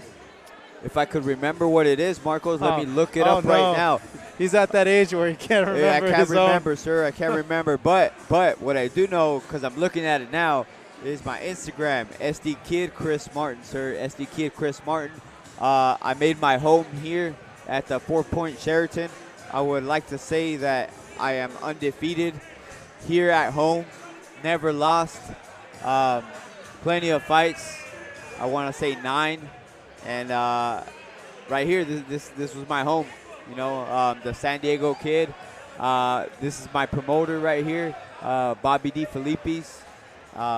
Just very excited to come back and being able to announce. And Kevin, as well, where can folks that are watching right now go ahead and follow you at? Absolutely. Follow you on my Instagram page, Kevin.Otley, O-T-T-L-E-Y, at Kevin.Otley. Also, go ahead and follow us at KO Sportswear, upcoming sportswear brand, you know, in the boxing world. But then, you know, just go ahead and follow that as well at KO Sportswear. No, you mentioned that you're very familiar with Ricardo Valdovinos. Tell us a little bit about his style and what fight fans that haven't seen him before can expect from him in terms of his style. Yeah, Valdovinos, I think he brings not only a traditional Mexican style in terms of pressure and things like that. I think that he brings a legit technical aspect to it, which, you know, a lot of people don't associate that a lot with a lot of Mexicans, except for really the great ones, if you really look at it. A lot of the great ones, you know, but I think he has both of those in his repertoire. You know, he has that pressure style, but then he also comes a lot with his technical and methodical, you know, breaking down on his man. So that's from what I've seen out of him. That's what I've seen coming out of him. So we take a look at the weigh-in that happened yesterday. Chris, you're familiar, like you mentioned. I am familiar with Valdovinos. How did he look to you? You know what? Right there, he looked good. His eyes weren't sunk in. He seemed like he made the weight, you know, easily. Worked on his nutrition throughout his fight camp. Once again, I do know him personally. He did mention he was doing very good. He weighed in at 134 exactly. So, you know, didn't make the brink of 135, 134. He had some leeway. You could tell right now on his body that, you know, he worked hard. Did you see anything in particular that stuck out there to you, Kevin? I mean, you know, it's the obvious trash talk right there, but I just seen two guys. Gio, I actually know him as well. I know him in his camp. I'm good friends with them, and Marco Arroyo, who's also fought on this card a few times in TJ. I know them. They're the type that like to do their talking with their hands. You know what I mean? So, like, you know, me seeing Gio not really getting engaged in the trash talk, to me, like, I know he's just being himself, and I know that once he gets in the ring, that he's gonna, you know, show people, you know, what he's bringing to the table. So. I did notice a size difference there, Chris. Valdovinos looked a little taller, a little bit bigger than his opponent. Well, it's gonna play into the fight. Like I said, in the first round, we're gonna find out. You know, is it gonna be in the back of his mind, Gonzalez? Am I too small for this guy? Is it gonna be in the back of the mind of Valdovinos? Did I weight drain? You know, I'm looking forward to this fight, man. Once again, I'm excited about this fight. Yeah, I'm extremely excited for this fight as well. And Giovanni Gonzalez, 3-0 since his last defeat. You know, so he's riding a little win streak here, and he wants to keep it going against Valdovinos. He now steps inside the ring. Giovanni Gonzalez, Stockton stand up. Comes from a very scrappy part of Northern California. A lot of just tough guys coming out of Stockton. You know, the Diaz brothers. Slap, Marco. Yeah, We'll see any Stockton slaps. But yeah, like we mentioned, the Diaz brothers. Gabe Flores, who's a young prospect, fights for Top Rank, is from the Stockton area as well. As we take a look at Ricardo Valdovinos, about to make his way to the ring right now. 7-1. This is his first fight back from suffering his first career loss from over a year ago. Interesting to see if he's going to have any ring rust coming into this fight, Kevin. That's a good point. That's a good question. We shall see.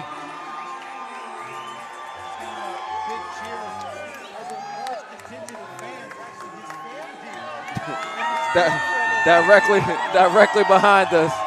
Yeah. As Gonzalez tries to mean mark Valdovinos right now. This has all the makings of a great fight. A lot of animosity between both these fighters. A lot of talk back and forth between them in social media. As both fighters are now inside of the ring. Both are taped up and geared up for this special attraction here. Best in Boxing on Fight Up TV. Let's go ahead and take it up to Pablo Flores to get the particulars of this matchup.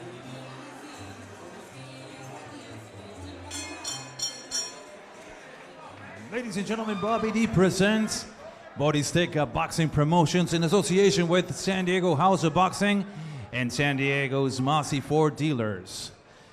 6 rounds of boxing in the lightweight division. Damas y caballeros, 6 rounds de combate en la división de peso ligero. Your 3 judges scoring, sus 3 jueces, Pat Russell, Alejandro Rochin, and Algen Méndez. And your referee in charge of the action, su referee para este combate, Jose Covian. Introducing the fighter standing in the blue corner, wearing white and red. He officially weighs in at 135 pounds. Presentando ustedes en la esquina azul con pantaloncillo color blanco con rojo, con un peso de 135 libras. He stands with a record of 9 victories, 3 defeats, and 7 of those victories coming by the fast way of knockout. Presenta un récord de 9 victorias, 3 derrotas y 7 de esas victorias por la vía del knockout. From Stockton, California, Giovanni King Gio Gonzalez. No. And his opponent across the ring in the red corner, wearing black and gold. He officially weighs in at 135 pounds. Y su rival en la esquina roja con pantaloncillo color negro con oro, con un peso idéntico de 135 libras. He stands with a record, a near perfect one. 7 victories, 1 defeat, and 5 of those victories coming by the fast way of knockout. Presenta un récord de 7 victorias, 1 derrota y 5 de esas victorias por la vía del knockout. representing San Diego, California, USA, Ricardo Valdovinos.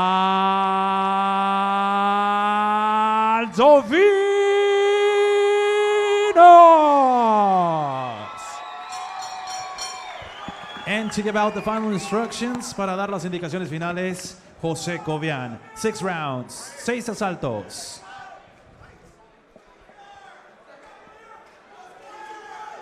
You've been given instructions of the dressing room. Just take yourself for all touch him up, come back with the bell. Good luck. After 10 seconds out. Here we go. This is tonight's special attraction. A lot of bad blood between Giovanni Gonzalez and Ricardo Valdovinos. A lot of back and forth on social media. Both bringing large amounts of supporters to the 4 Point Sheraton here in San Diego. Time to talk is now over. It's now time to let your fists talking as we begin round number 1. Ricardo Valdovinos in the black trunks. Giovanni Gonzalez in the white trunks with red trim. Valdovinos, the taller, lankier fighter. Starting out this round with his jab. Pawing it. Landing with the body just now.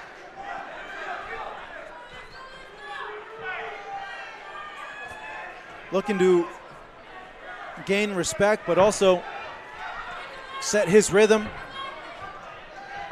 in this fight as Gonzalez comes lunging in there, misses those punches.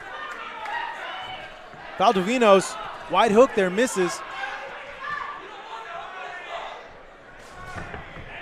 A little awkward lunges from Gonzalez, right? Right away I see Gonzalez a little bit more poised.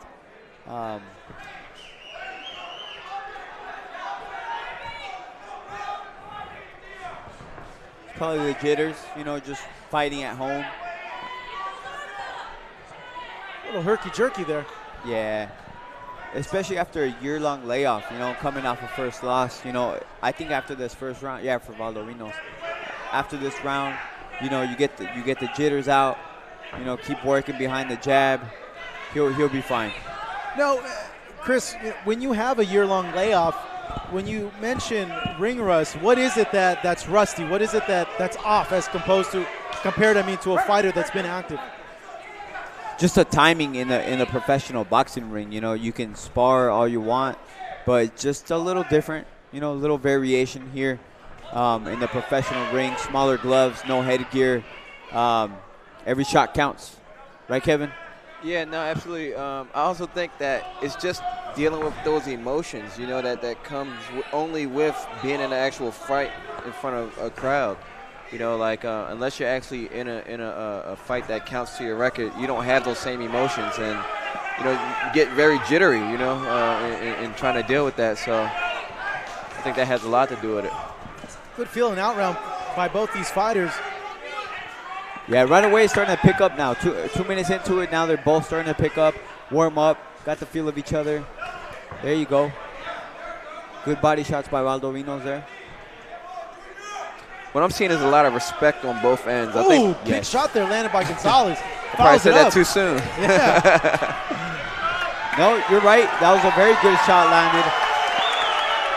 Very good defensive movement by Valdovinos as well. 10-second warning now as Valdovinos digs in the body.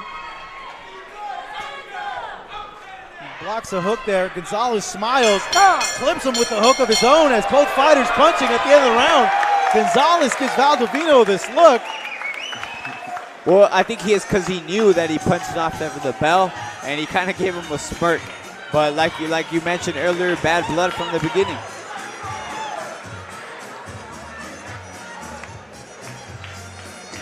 Let's go. Look at the corner of Ricardo Valdovinos. The taller guy, Kevin, he has height, seems to have the reach. How can he use that in this fight against a shorter opponent? Yeah, I think he was trying to do it in utilizing his jab. However, he didn't quite connect as much as he should have. So I think that in his next round, I think he's going to be working on his precision a bit more. I don't think he did necessarily anything wrong. I just think he'd be a little more effective at what he was doing in the first round and really making contact a little bit more. Round number 2 here. Valdovinos slipping and avoiding some of these punches from Gonzalez. He's pressing the action now, coming forward as Gonzalez takes a step, tries to land a response. Taking blows here from Gonzalez. Doing what the shorter opponent can do in a situation where his rival has a height and reach advantage, as the referee's giving him a warning now. Gonzalez is a shorter guy. He has to get in on the inside, right, Chris? I think that was a warning for a low blow. Right away, I saw the body language that Gonzalez felt like he got hit low, and he retaliated right away. But in general, as the shorter fighter, yes, he wants to be on the inside. He wants to be on the inside, but right now, I think they can both fight on the inside. I haven't really seen the advantage for either fighter. As they're both trading now, Valdovinos, Gonzalez opting to fight in a phone booth. Crowd is charged up here. Apparently round number 2, this fight scheduled for 6 rounds. 140 pounds, 135 pounds. Great body work from Valdovinos. Gonzalez answering with uppercuts. Valdovinos was digging to the body, opts to take a step back, move around.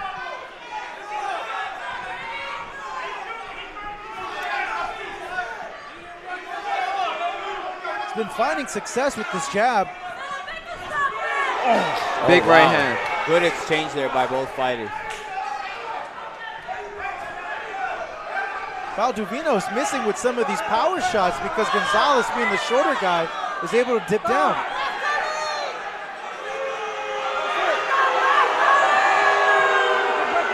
The ref warning for a trip there, Chris?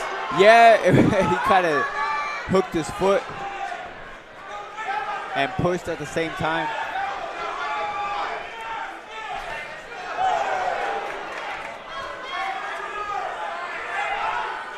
Good movement here from Valdovinos. Eats 2 jabs here as the crowd now trying to pump him up.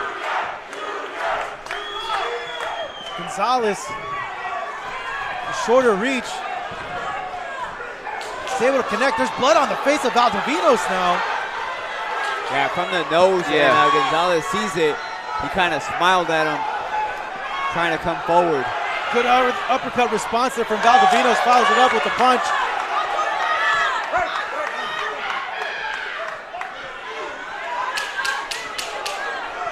Become the last 10 seconds of this round number 2. Blood all over Gonzalez.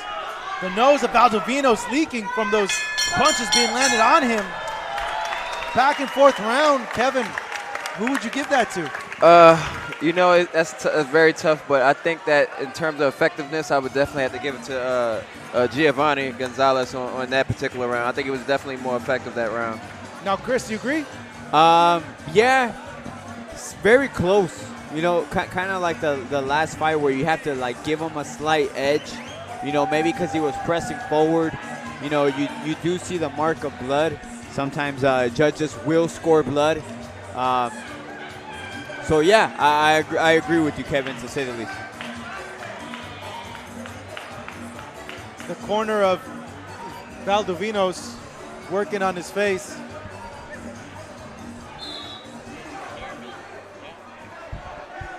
Let's take a replay from the action of round number 1. Hook being landed by Giovanni Gonzalez. Both exchanging on the phone booth here. Round number 2 underway here. So in that last round, I think Gonzalez found something with that left hook. I think he landed a little bit more consistently in that round, more than Valdovinos landed anything else. So maybe, like we said, I give him the slight edge. Slight edge, correct. Gonzalez doing a good job of avoiding this jab. That's a very good and jab. right when I say that, You know, he gets. I think Valdovinos at this moment, I think he has to start letting his right hand go a little earlier.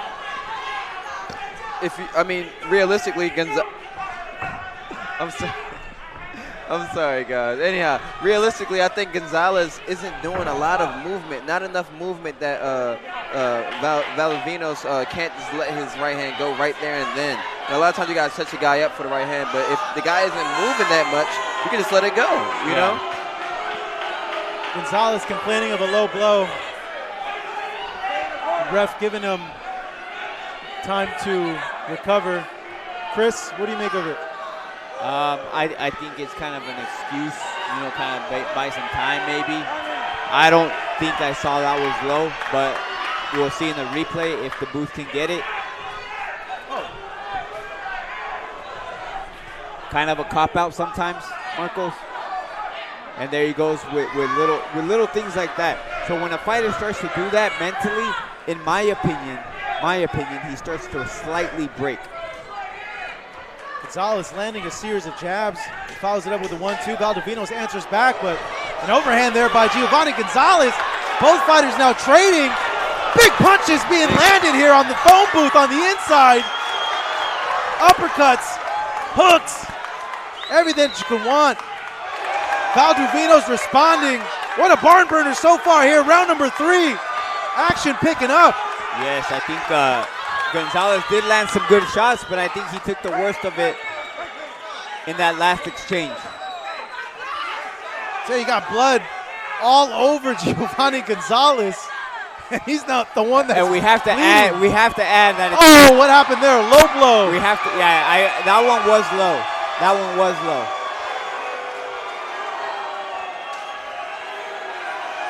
Gonzalez in all worlds of hurt right now.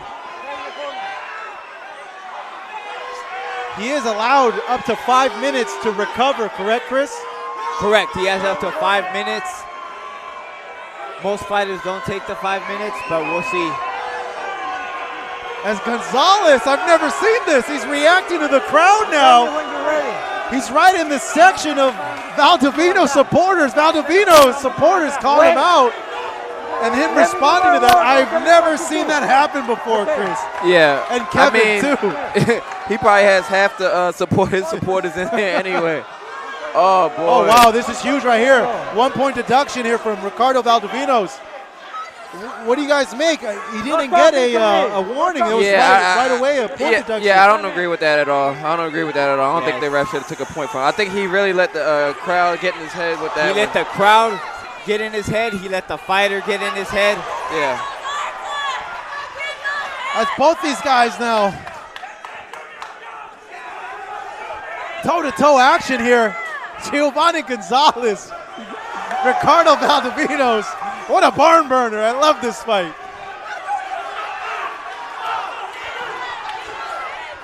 Good spin around move there by Giovanni Gonzalez.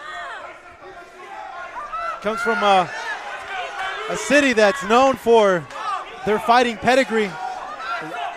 209 Stockton, California. He's representing them well. Valdovinos landing a big punches now. Gonzalez not getting too affected as the nose of Valdovinos gushing blood. We come to the end of round number 3. That was an excellent round, honestly. Like, it was a very, very, very competitive round. That was a very good round. So, to me, to my knowledge, the way you score that is a 9-9, correct, Marcos? Considering I gave the entire round to Valdovinos, but they took a point away. So, 9-9. Am I right? Yep. Okay.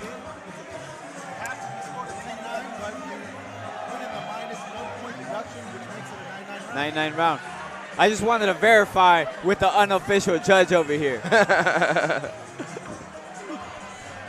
if you're in the corner of Valdovinos, Kevin, is there worry? Is there urgency to do something, seeing that you just got a point deducted in round 3? Yes, I definitely think that there is urgency. At this present moment, I think I have Giovanni up 2 rounds. And, yeah, he has to hustle back. He has to hustle back if he really wants to get this win.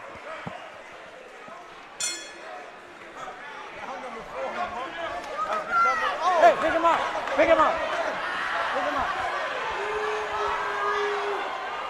Has the makings of potentially fighting the night Southpaw here. Valdovinos needs to be careful that he doesn't run into the right road. Both fighters fighting on the inside here. Shoot and take. Valdovinos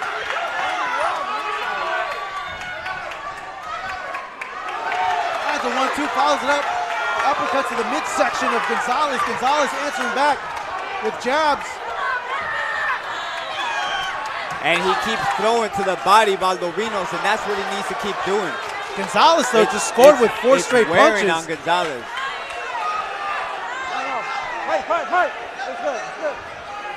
Do you see a beat of fatigue now from Gonzalez at all? I do. I saw it in the last round. Yeah, I don't think he wants Valdovinos to really get close to his body right now. I think those body shots are definitely taking his toll on him right now. Yeah, Valdovinos has been focusing the midsection of Gonzalez all of this round. Very much so. Uppercut now from him. Gonzalez answers back. And at this moment, all we hear is cheers from Valdovinos going on right now. Big punches that landed from Valdovinos. Referee warned him to keep him up. Gonzalez punches not as crisp, not as fast as they were in the earlier rounds. Yeah, absolutely not. Those body shots are wearing. And you cannot see the belly button of Gonzalez. So look how high up those trunks are. And a lot of those shots are right on the border.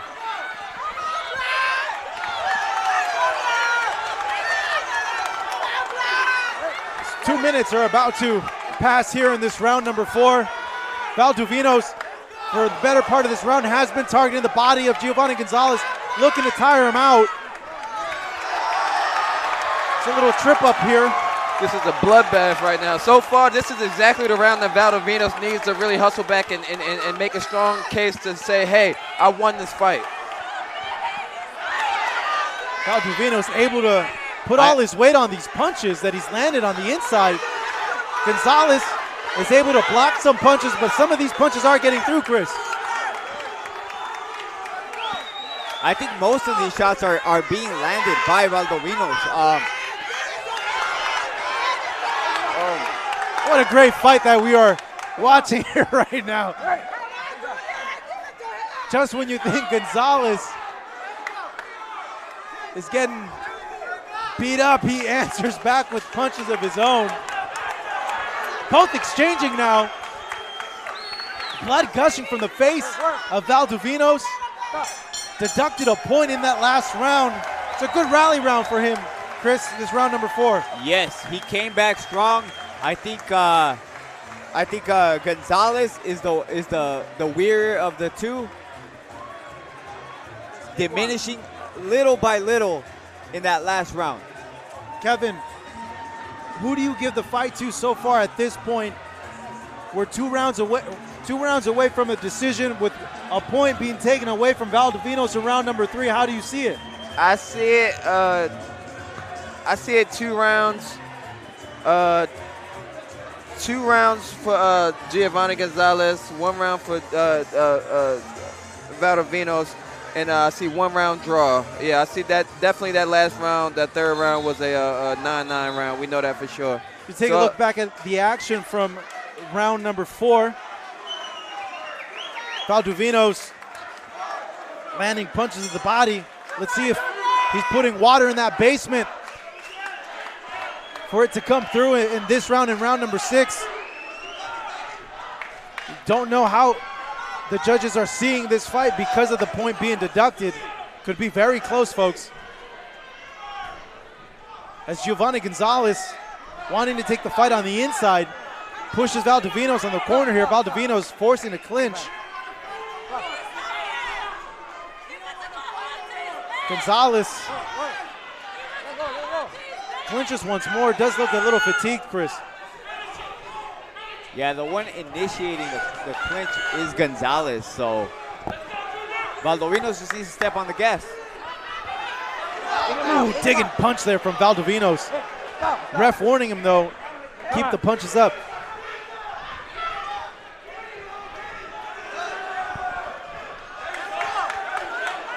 All the punches being landed at this point have come from Valdovinos. Yeah, you're right, Marcos. And if Valdovinos continues to let Gonzalez smother, he won't get far in this fight. He needs to turn him. As we're having to put on pretty much paper umbrellas here on the corner. Yeah. Because there's so much blood coming off the face of Valdovinos. I just got this shirt and it's ruined already. Oh, God. Both fighters now fighting in close quarters. What an awesome fight so far. Round number 5 here. Best in boxing. Bringing you this great fight between Ricardo Valdovinos and Giovanni Gonzalez. Both going toe-to-toe on the inside. Nothing significant so far in this round from Gonzalez. Valdovinos taking control of the last round in this one after a point deduction. Gonzalez doing a little spin-a-rooney right here. Probes his jab. See if he sets something up off of it. Connects once more. Eats a hook from Valdovinos. As Valdovinos digs to the body but misses a wide hook just now.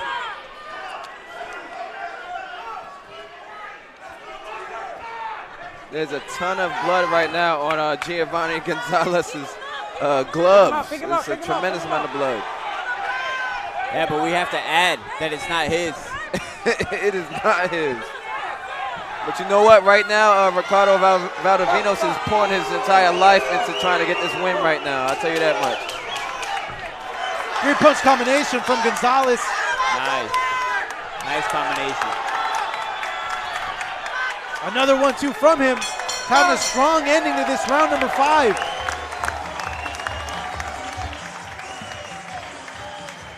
Once again, I think that was another round I would give to Ricardo Valdovinos. I think that he's doing what he has to do to really get back into this fight to really like come out and secure that W. Yeah, I think you're right. I think you're right. And I know the camera cannot see us right now, but I got blood from the fight on my shirt. Yeah, but you were a fighter. You're used to that. I have a souvenir to go home. That's not a big deal to you, right? Absolutely you not. You gotta get it autographed and put it up in your living room, man. It's the last time I go to the designer store, by the way, and show up to the fights. Yeah, I hear you, bro. I'm right along with you, though. There you go. They got you too, Kevin. They got me. So you take a look at some of the action of round number 5 as we begin the 6th and final round. So far, Ricardo Valdovinos and Giovanni Gonzalez giving us a heck of a fight. Fight of the night for sure so far. We knew that this fight was going to come with bad blood. It's been like a lot of social media talk between these two like for the entire training camp. So we knew that it was going to be exactly what it is right now.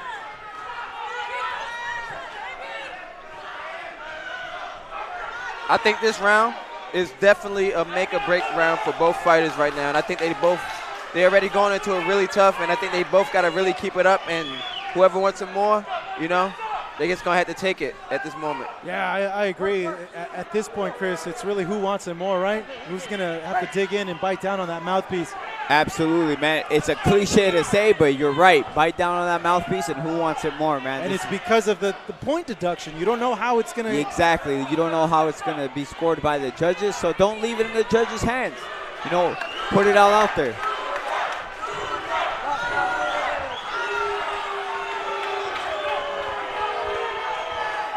Sometimes judges score blood as well. You know, Valdovinos has been bleeding the whole time, despite the fact that I'm telling you guys that I think he's winning this fight. He looks the worst of it. Good 1-2 there from Giovanni Gonzalez. Most significant punch of the round for him as he follows it up there. Valdovinos was able to roll with that punch as he attempts to respond. These punches, though, being blocked by Gonzalez. Jab slips through as Valdovinos not attacking the body as much anymore as he was in the earlier rounds. Good momentum being built now from Gonzalez. Doing good work on the inside. Gonzalez is looking for...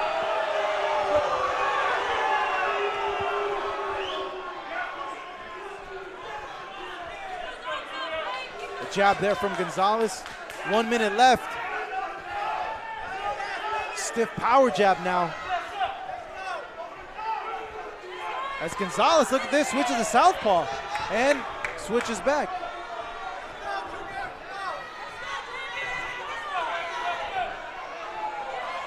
Gonzalez having a very good round so far. Lands a 1-2. Both fighters landed in that exchange, but Gonzalez follows it up with a hook. He's pushing forward now. Pick him up, pick him up. Come on, let's go. This fight is a definition of a bloodbath, man. I'm telling you. It's come down to the final 10 seconds of this round. Let's see who wants it more. Gonzalez, Valdovinos, both exchanging punches. And that's it. Fight of the night for sure. No question about it. Every fight has been pretty good so far, but this takes the cake, Marcos.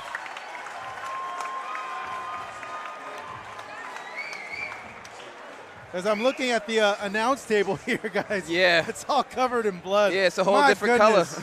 color. Seriously, man. Oh, my. Spots of red everywhere. Whew. Close fight, Kevin. Yeah, that was a very, very, very close fight. I'm extremely curious on how the judges are going to call this one. Chris, as we take a look at the final 10 seconds of this round number 6, take us through it. Oh, so beautiful exchanges, Marcos. I believe that Gonzalez did a little bit to edge out this last round, making it closer on my card.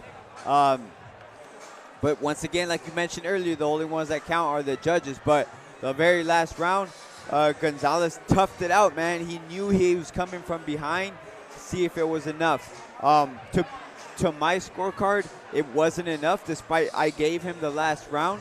But it was such a good fight, man. It's such a good fight. I would like to see it again. I have Ricardo Valdovinos winning this fight, 58 to 57, excuse me. Some people are commenting right now on our live chat that this fight could end up in a draw. Well, I gave Valdovinos 4 rounds. But you're right, they took away 1, so it could be a draw. You're right. If you gave him 4 rounds with the minus point, that's 3 rounds. Yeah. We get a draw. Let's see. 57. Yes, sir. You're correct. So I added that incorrectly. That's why I'm a boxer and not a school teacher, not a math teacher. Hey, man, never doubt yourself. Never. Thank you for throwing shade my way, bro. Little pep talk, bro. Nah, man. Hey, listen. Doesn't matter. This was a good fight. Stockton, California always comes to fight. Good fight, bro. Good fight. That's Giovanni Gonzalez. It's over in the corner. Great fight. It gets boos here from the crowd. That coming from Valdovino supporters. Uh-oh. Some commotion here. The scores are in. We're awaiting the decision officially from the judges, as both Ricardo Valdovinos and Giovanni Gonzalez put on quite a show here at the 4 Points Sheraton. The fight of the night. I'm glad you guys were able to watch it here live with us on Fight Up TV, as we have 2 more fights to come after this one. Look at the referee's shirt. He earned his money here tonight. So we take a look at the action from round number 5. Gonzalez landing a straight, pushing Valdovinos back. Valdovinos responding with the 3-punch combination. It's a lot of tit-for-tat moments, Chris, in this fight. There definitely was, Marcos. I believe despite Valdovinos looking a little worse, he did the better of this fight. And ladies and gentlemen, after 6 rounds of boxing, we now go to the judges' scorecards. Después de 6 rounds de combate, nos vamos con las tarjetas de los jueces. Judge, el juez, Pat Russell, he scores it 58 to 55, 58-55, in favor of Gonzalez. Judge Alejandro Chin, he scores it 58 to 55, 58-55, en favor de Valdovinos. And Judge El juez Ángel Méndez scored the bout 57 to 56, 57-56. Ladies and gentlemen, your winner by the way of split decision, su ganador por la vía de la decisión dividida, Team Blessed, Ricardo Valdovinos.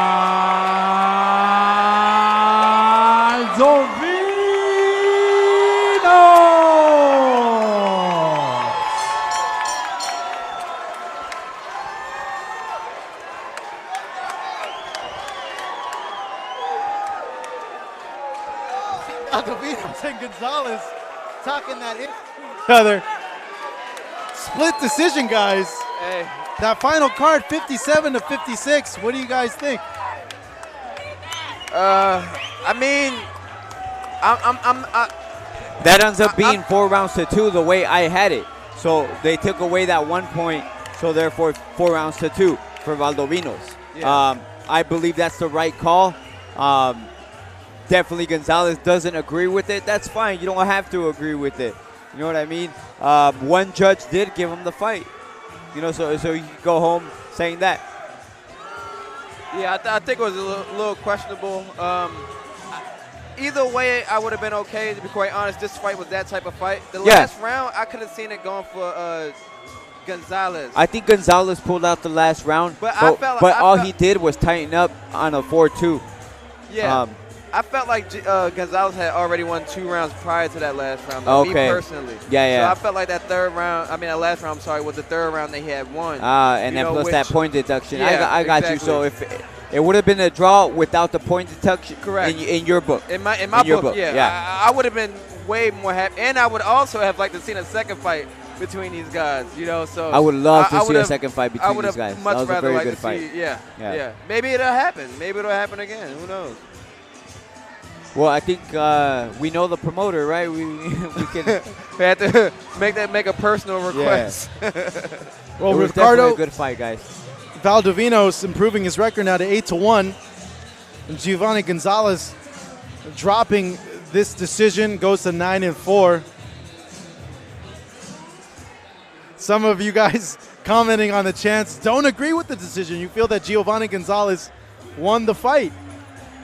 Yeah, that's rough, you know, and I'm watching the fight. Well, one judge did feel that he won. One judge gave him the fight, you know. And gave him a majority of the rounds. Yes. 4-2. Yeah. Plus the point deduction. Yes. So, once again, it's an objective sport. It's what you like. I thought the crisper shots were landed by Valdovinos. I think Gonzalez did do a lot of work.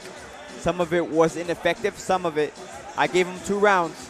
You know, let's just see it again. That's it. But you know what? We came away from this fight, guys. Tell me. We came away with souvenirs. So you can go ahead and plan in here. If there's blood all over the shirt of Chris Martin right here. My wife is going to be very upset. I got some very speckles. upset. I got some speckles. Right here. I got a few speckles. You know what? Better yet, our tablecloth here. There's blood all over the tablecloth here. It was a back and forth fight. I'm claiming the tablecloth, man. This is mine. This is mine. See, blood right there, Chris. Hey, I'm gonna need these guys to come and sign this, man. Oh, we even got blood on the screen right over here as well. So it was definitely a blood-filled fight. You know, we see it all over us here. I gotta take about 3 showers tonight. I'm telling you. Yeah, for sure. As you can tell, I just came from Hawaii, so you can't really tell if there's any blood on You're me. Sporting it. Luckily, they didn't ruin that wonderful shirt, Martin. Yeah, I know, right? And luckily, the most important part of all this is that the viewers get to see this wonderful shirt at home. It is. It's a wonderful shirt. That's what I'm saying. I know, right? And we get to see it. Making that Fox money now, you know? You have to take advantage of it, my man. Just messing. Yeah. Earlier, I just said unofficial score, but I didn't say the unofficial score for Fox Sports. It's a big thing, man. I want to be. I'm definitely not the first one to congratulate you. I did text you, you know, because I'm sure you got a lot of messages, man. But what a wonderful position, man. Congratulations, yes. Thank you so much, Chris. I really appreciate that. Thank you so much. Hard earned, brother. Hard earned. Thank you. We'll have 2 more fights left in the night here at the 4-point Sheraton.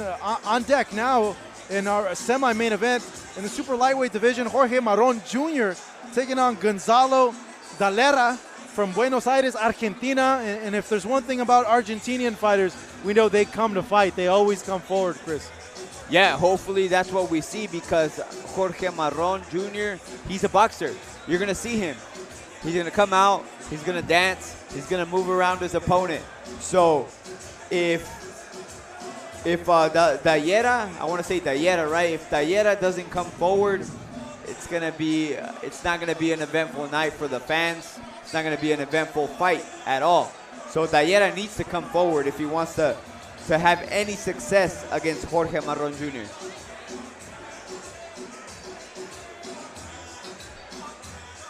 We're seeing both Maron Jr. and Dalera facing off yesterday at the weigh-in. He's coming in with a record of 15-1. Is Jorge Maron Jr. fighting out of Lakeside, California. And for Gonzalo Dalera, Kevin, you're a fighter that's coming into the United States, fighting outside of your country. Is there something that weighs on you when you do that, having to leave your family behind, having to leave your comfort zone behind, coming into something that's brand new? I think it's all about the personal background of that person mixed with their personality. We see there's been a lot of successful foreigners that's come into the U.S. and made huge names and made huge debuts. Manny Pacquiao being one of the biggest names that we know. Obviously, but it just depends upon what you're fighting for. A lot of those guys got a lot to fight for. They coming from, extreme poverty. They coming from big families and want to provide, and they see America as an opportunity to provide and to give them those things that they see on TV. To be like those champions that they saw in times past. So it just depends. Hopefully, this is one of those guys, that comes with a chip on his shoulder and saying, hey, like, I know, that you probably expect me to be an opponent, but I'm more than that. I have people that I want to take care of, and I want to be something. So I'm hoping to see that. Chris, you are a fighter that has left the comforts of home to go fight for world titles away. How does that play into your psyche in a fight? The pressure's all on the other guy. That's it. The pressure's on the other guy. So I think that Dalera, he's comfortable, in my opinion. Every time I went away to fight, I felt fine. There's phones. Nowadays there's FaceTime. You FaceTime at home, you say hi, you check in, you tell them everything's good, you have the support, and you go out and you perform. It's just how he's going to handle it. Once again, for me, my experience has always been good. I've always been happy. It's okay. It's work. I'm going to go away for work. Dalera has to see it that way too. Good analysis there from Chris. As Kevin, we go segue to our main event, Kevin Torres, another Kevin from Bellingham, Washington. Yeah. He's built a win streak, 4 in a row since he suffered his first loss in Mexico. Obviously, the goal is to get him into higher profile fights, fights that are more significant for him. But you being familiar with him, what do you want to see from him in this fight against a guy who's defensive-minded and very slick? I want to see it. I know Kevin has confidence, right? It's different from having mental confidence opposed to physical confidence. In the sport of boxing, what physical confidence looks like is that you have your ring generalship is at 100. You know what I mean? Like you come in and what you're doing in the ring shows that, look, I'm in control, I'm experienced, I'm the better fighter, and I'm here to win, and you're just an opponent, at the end of the day. And, Canelo Alvarez, which I honestly think Kevin Torres has a very similar style to Canelo Alvarez. That's what he does. Even at this level, Canelo Alvarez is fighting big names, but at the end of the day, somehow, some way, he always makes it his business to show that, hey, you are just an opponent to me. So I would like to see that happen from Kevin Torres at this moment in his career. I like what you said, man. I agree with you, Kevin.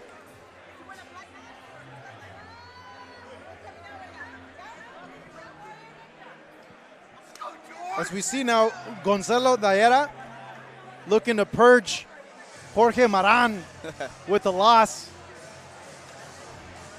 coming into the ring now.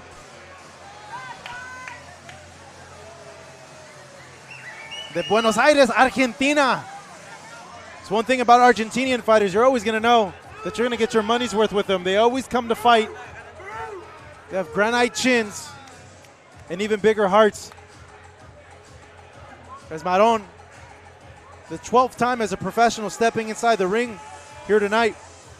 And his opponent, Jorge Maron Jr. shaking out. About to step on to the stage now.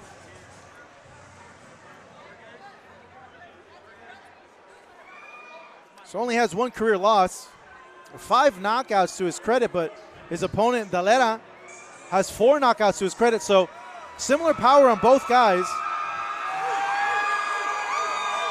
Large pop for him here. He now enters the ring.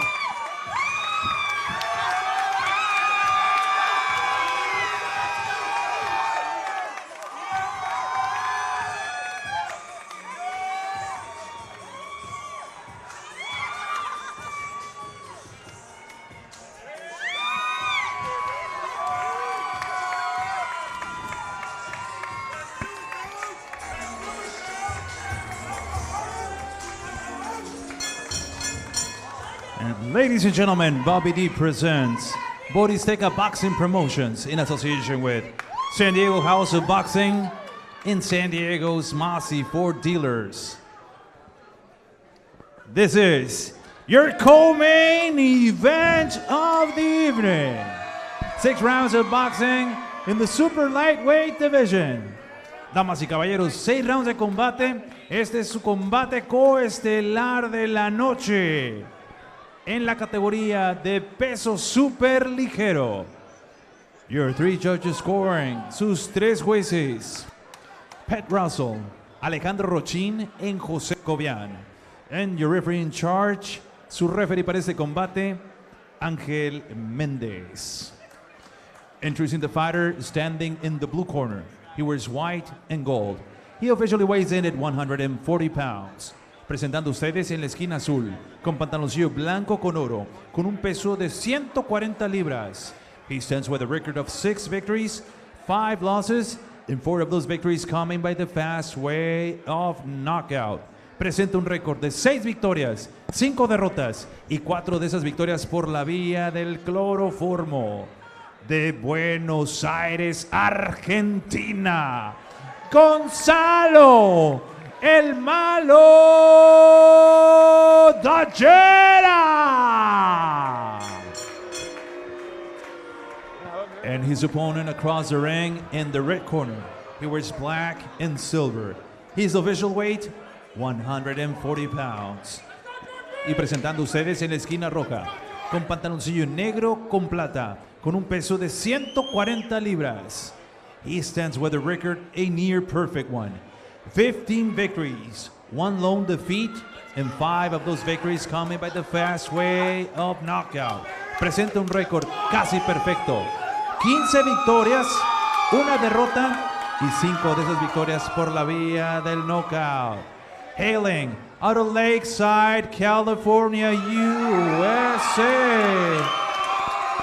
Jorge Maron Jr. And here is with the final instructions con las indicaciones finales su referee Ángel Méndez. 6 rounds, 6 asaltos. Wait a few seconds. Gentlemen, I gave you the instructions at the dressing room. Protect yourself at all times. Obey my commands at all times. Ya le di las instrucciones en el camerino. Sigan las instrucciones. Protéjanse a todo momento. Recuerden que esto es un deporte de caballeros. Remember, this is a gentleman's sport. All right? Good luck to you both. Touch them up. Co-main event time here at the 4 Points Sheridan. Jorge Maron Jr. taking on Gonzalo Dalera.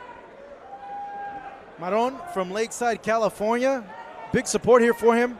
Maron taking the trek from South America over here to the United States. Buenos Aires, Argentina. Round number 1 on the way. Maron in the black trunks with white trim taking on Galera in all white with gold.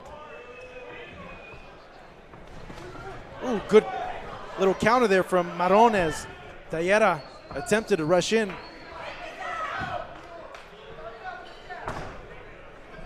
And like I said, if Dalera wanted any type of success, he'd have to pressure Jorge Maron Jr.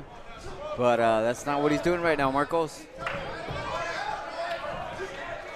If you allow him, Maron will box the entire fight. He will box. He will continue to box and move. So we're seeing Maron in the southpaw stance. Kevin is his opponent Dalera in the orthodox stance. What are some key points when you fight a southpaw? Obviously, definitely just looking for that straight left. You know, a lot of times, orthodox fighters just comes at a place. It comes from a standpoint where you just can't see it. You know, so a lot of times that's obviously the number one thing you always want to watch out for with us fighting a southpaw fighter, that straight left hand. Feeling out round by both fighters as Maron's been the one that's been pushing forward. Yeah, typically not the style from Maron as far as pressing, but Dalera's not giving an option. Backing up from the beginning.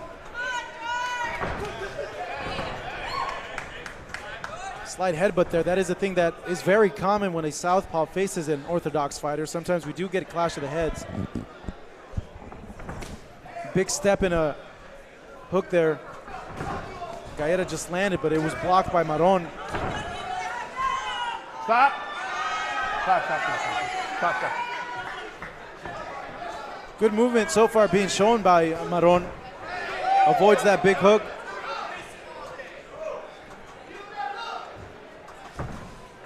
He's able to slip those two punches that is thrown by his rival from Argentina and slips another straight. Now teeing off to the head and body of his opponent, but he eats a punch there from Dalera. Dalera following it up now.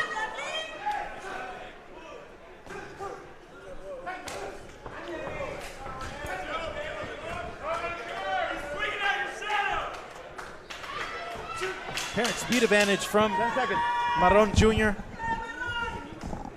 has made Dalera miss a lot in this opening round as he continues to press forward.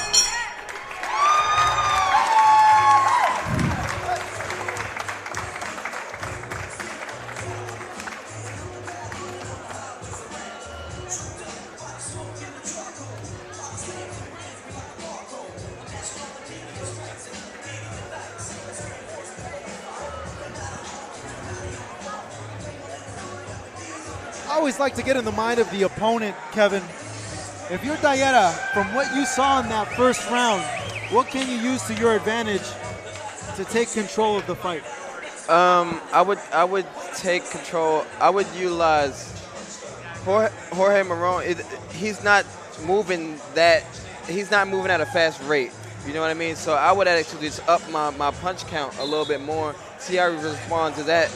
A lot of times, a lot of guys can't respond to that, and they just know how to fight one way. You know, so you can only know how to fight a guy based upon his reaction. So if he doesn't react to what you change, then keep going with that game plan. So we begin round number 2. Co-main event of the night, 6 rounds in the super lightweight division. You're seeing on your screen Jorge Maron Jr. slipping that big wide haymaker from Maron, but gets tagged just right now by 2 punches. Maron coming forward, but taking steps back to avoid the power punches of Dalera as we're getting hit by a shower of sweat from the punches of Maron. Blood, sweat, we just need some tears. Yeah. You gonna cry some tears for us, Chris? Hopefully. Say it again. I said we got blood and sweat so far. We just need a little tears, a couple tears. You won't get it from me, sir. Just letting you know that now. All right, man. I tried my hand. I'm sorry.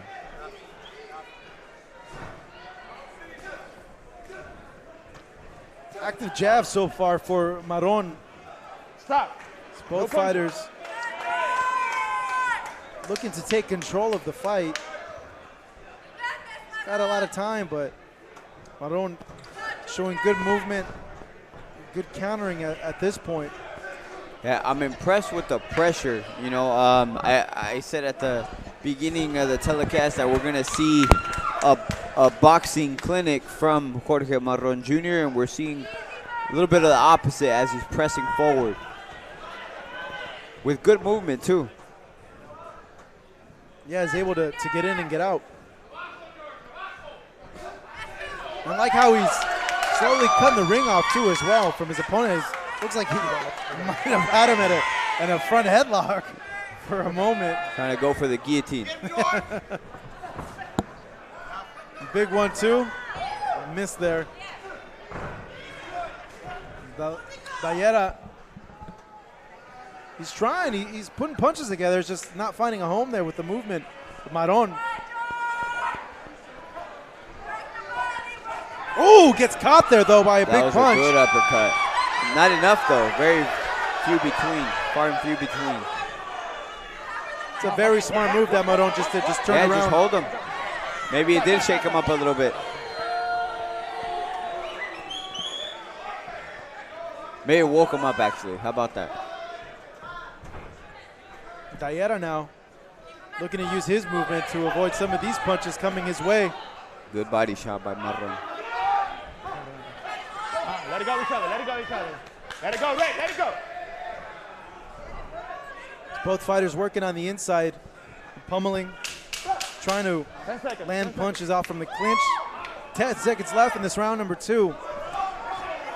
Maron continuing to clinch up with Dalera. Round number 2 in the books. Chris, so far through 2, who would you give it to? I want to say that Maron did the best of those first 2 rounds. I wanted to touch on the fact that the ref is letting him work on the inside. He's not breaking him up. He's telling him to work. He's telling him to let go. I like that, man. Let the boxing play out on the inside and the outside. Kevin, what do you make of that? Yeah, I agree. I feel like Jorge Maron Jr. is definitely up these first few rounds. He's just being more effective, quite frankly. I'm sorry, I come from an African background. So how do you pronounce this guy's last name? Dalera. Dalera. Okay. All right, guys. Anyway. No, it's funny. Some of the people on our chat right now are calling Jorge Maron Dimitri Bivol Jr. There is a little bit of likeness there in terms of his physical appearance. Yeah. But other people saying that Dalera looks like Luis Colazo a bit. Yeah, that's true. Yeah, I see it. No tattoos in the head, but yeah, I see it. Good exchange here.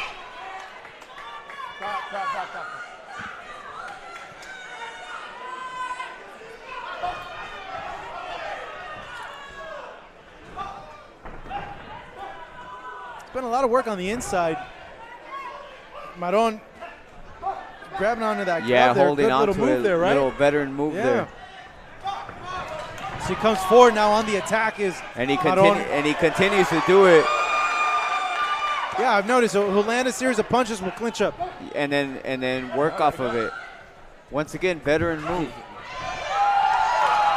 How do you combat that, Chris? Kevin. How do you combat that when you have a guy that's throwing punches, clinching, throwing punches, clinching? You could time his clinch, honestly, and just back up, let him fall on nothing, and really fall into a punch. Back step, and can come with an uppercut. Oh, tap! Wow. It's Dalera. Wow. His move back now is he's having to hold.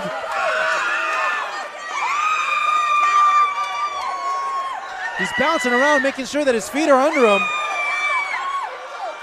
Can we see the unraveling now of Dalera as he's clinching up once more? Maron pressuring, gets tagged by a hook. Didn't seem to affect him.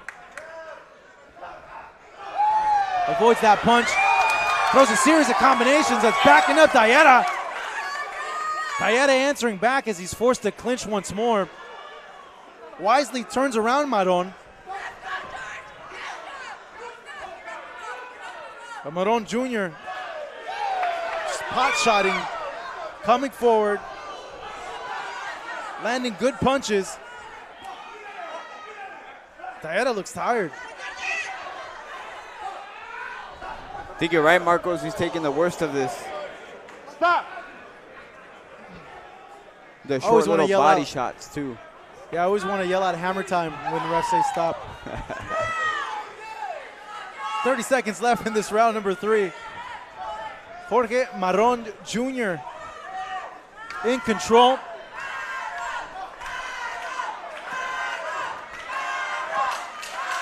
As the crowd now getting behind him.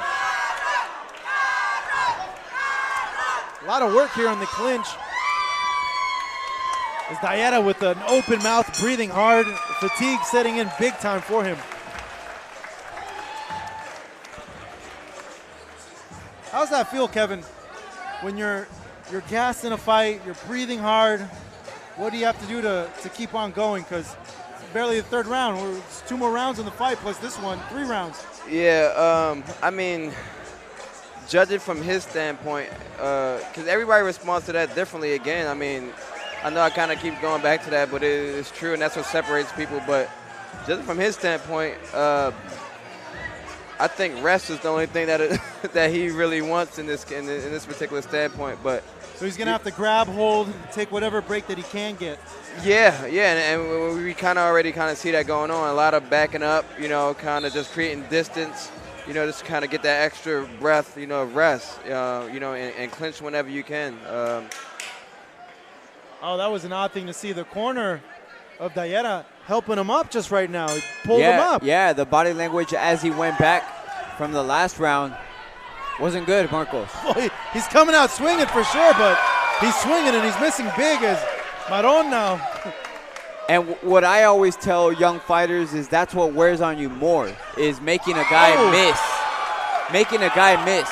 Nobody practices missing. You always practice hitting the bag, hitting the mitts, hitting the double end bag. You don't practice missing. Well, that'll wear on you more than anything. Well, he's making a miss, but he needs to make him pay as well.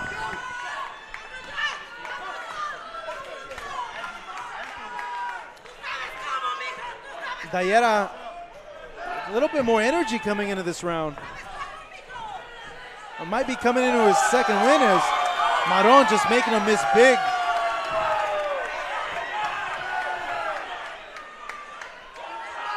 Showing good skills, good head movement. Like you said, making him miss big, but you're right. He has to make him pay.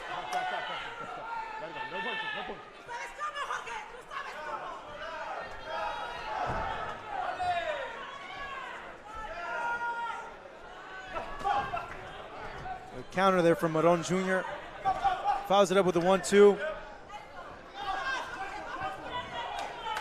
Continues to be the aggressor in this fight. And even in the clinch, very active. In high school, we'd call that move a wizard. He has a wizard on the inside, which is pretty much putting your hand under the armpit and holding it there so your opponent can't move, can't turn. Has no leverage, yes. 1-2. Beautiful 1-2 right there by Maron. But he got to follow it up with a side of Coke. Give him that 3-piece.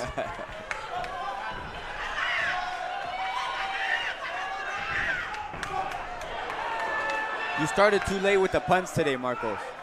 Too late. We got 1 more fight left, Chris. What are you talking about? Well, that's why we were too late. We're already 4 in. It seems that whatever fatigue Dalera was feeling in the last round, he might have, like I mentioned earlier, came into his 2nd win. Yeah, he got a boost of energy somehow. When does that usually work in for you, Kevin, your 2nd win? Man, midway through a fight, right? I think once the fight peak has starting to drop from like a particular peak, I think that's when you really honestly start getting your 2nd win, because like everything leading into that peak rushes you to get tired. You know what I mean? And after that's over and it's kind of like on a downhill side, you start going into your 2nd win at that point, which might lead to another peak actually, honestly, in the fight later. So we're in round number 4. Maron in control of this fight, right, Chris? Yes, definitely well in control of this fight. Kind of frustrating Dalera a little bit. Kind of what I said at the beginning, that he was going to box. He came out kind of pressuring. Now he went back to what he normally does, and he's boxing. And he's doing a very good job of it, too, making Dalera miss big. Now, are you surprised at all, Kevin, that Dalera was fatigued in the earlier rounds, given that it's a 6-round fight? Could the jet lag maybe be playing a part in this? Yeah, but you know, you're a professional at this standpoint. You know, there's no excuses for like not being prepared. I mean, you knew what you were getting into. You know, it's hard to have sympathy for a professional. You know what I mean? So as we see the corner of Dalera helping him out to his feet once more. I've never seen that ever before, Chris. To help him up? Yeah, I've never seen. You seen the corner do that ever? I'm seeing it now, but the less you have to exert, the better, I guess. I don't really know what to say about that. And Dalera's trying for all he can. It's just he's too slow. I don't see these punches coming. He's definitely trying. Slips a 1-2, responds with the hook. That punch to the body did land from Dalera. And these punches are exerting a lot of energy from him. These are punches that he's putting everything into, and he's missing big. Dalera now with his hands down. Forced to clinch once more. And Chris, the clinch work as well gets you extremely tired in a fight.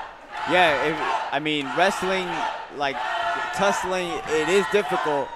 It's going to wear out your muscles a little bit more. Good work here from Maron. Little touch punches. 1-2. Work on the inside, slips that punch. See if he could turn Dalera, and he does. Yeah, I like the defensive skills by Maron Jr. here. Good body shots. They were right under us there, Marcos. Those hurt. Clean punches from Maron. He's having a field day, just picking apart Dalera looks off balance. The ref coming in, saving him. He seemed off balance there, didn't he, Chris? He hit him with a clean left straight. I want to see it again on the replay. But if the ropes hold you up, Marcos, it's a knockdown. I believe the ropes held him up, and it was a good straight left. First knockdown of the fight for Jorge Maron Jr.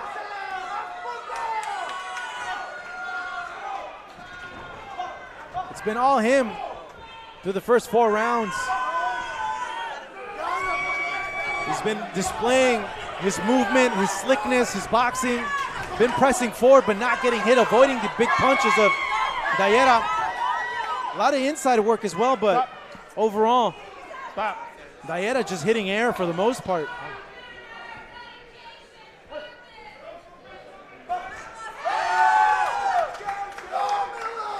Keeping Dalera at the end of that stick there, Kevin. Why is he able to avoid some of these punches? Yeah, I mean, he's keeping his length while being effective. I mean, that's realistically like one of the best things you can do. That's putting yourself in the best position to hit and not be hit. When you can hit a guy at a distance and he can't hit you back. 10 seconds. And he's landing those jabs effectively as well. Those jabs are actually like got some power behind it. 6th and final round coming up here in our co-main event. We're watching Jorge Maron Jr. taking on Gonzalo Dalera. Dalera touching the canvas just now. Don't know if we can get a replay to see exactly if Dalera was going to fall into the ropes or. Yeah, I'd like to see it again, Marcos, but I believe I saw a crisp left straight by Jorge Maron and an off-balance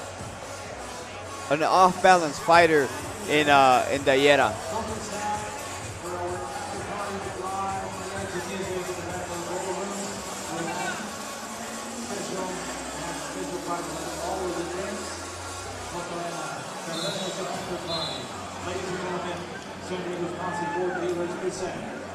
Round number 6, your final round.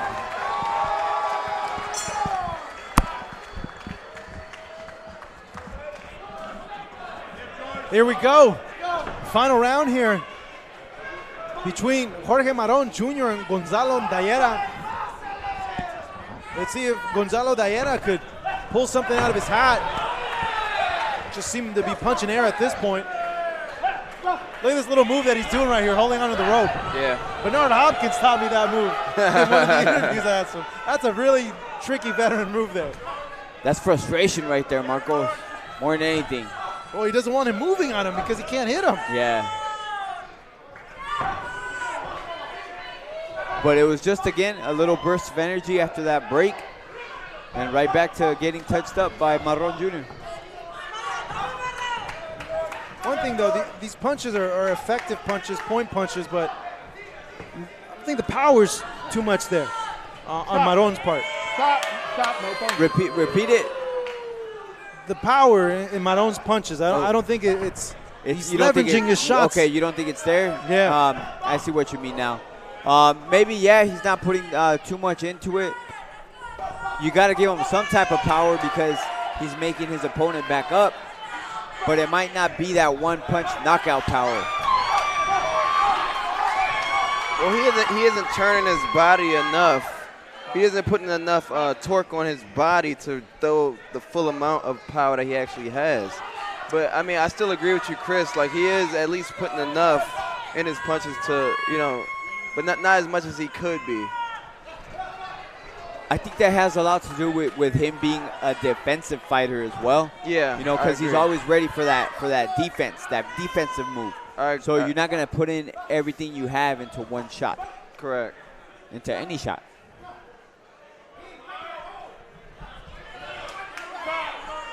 We're now in the final minute of this last round. Dalera knocked down in the 5th. Down big on the scorecards. Doesn't look like he's going to be able to pull out something drastic as he eats a straight right there. And immediately does the smart thing, clinches up. Every time Maron Jr. lands a good shot, Dalera does the right thing and just ties him up. Doesn't give him that momentum. Maron good in the clinch as well. Attempting to spin Dalera out. They might fall through the ropes right there.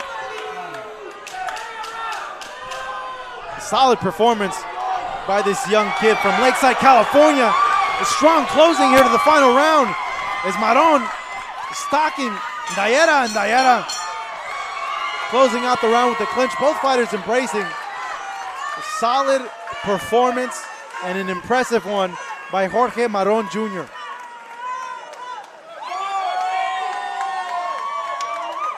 Yeah, good performance by the hometown boy. You know, excellent boxing skills, Marcos. There's really not much you can say other than that is the boxing skill is there.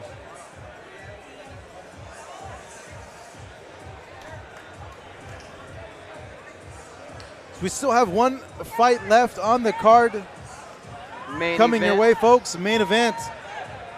So we await the decision from the judges. Kevin Torres set to fight Andrew Rodgers, and Kevin Torres, big knockout puncher, don't want to blink in his fights. Has had huge knockout wins in his fights in the past in Mexico at the Big Punch Arena. He is our main event. As we're moments away from the judge's decision here in our co-main event between Jorge Maron and Gonzalo Dalera. But Chris, it was Maron's fight. He won. Yes, very convincingly, not easily, but very convincingly. 6 rounds to 0. He won pretty much every second of that fight, but he earned it. He earned it from a hard opponent like Dalera. Let's take it now to Pablo Flores to get the official decision for this fight.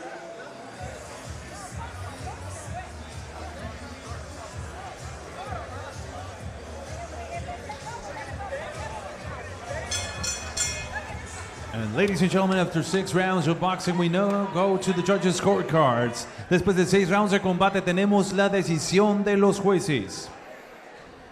All three judges, los tres jueces, Pat Russell, Alejandro Rochin, and Jose Cobian have the same scores of 60-53. Los tres coinciden en números 60-53.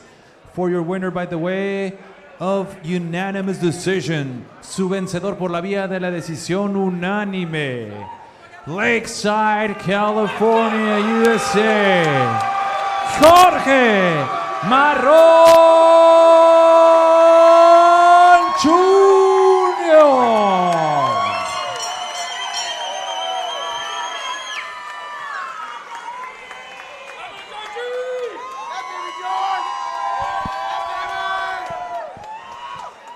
Solid win here from Jorge Maron Jr., who now improves his record to 16-1.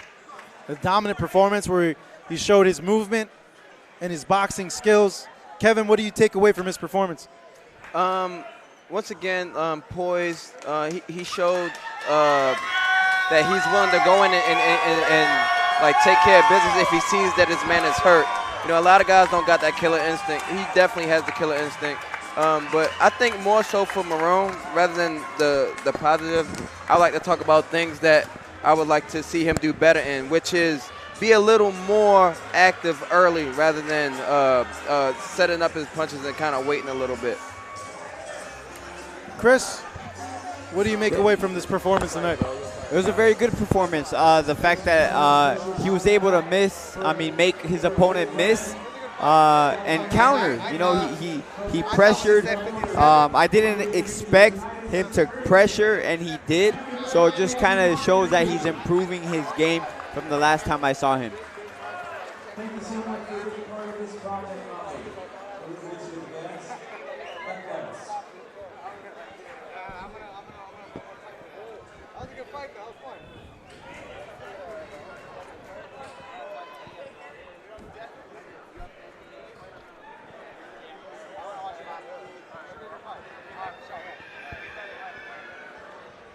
Don't miss out for our after party. We'll be celebrating Bobby's birthday in the back of the ballroom with live financial music and great promotions on the drinks. Vamos a tener una gran fiesta terminando este combate. Les vamos a ver allá afuera en el patio para celebrar con Bobby D su cumpleaños. Y vamos a tener en vivo música de mariachi, así que están todos invitados. Bobby D va a invitar todos los tragos. Bobby's buying tonight.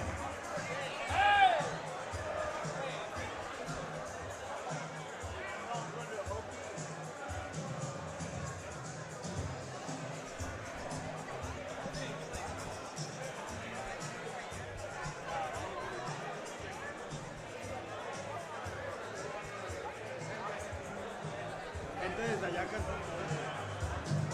va a ser el primero, ya que sabe que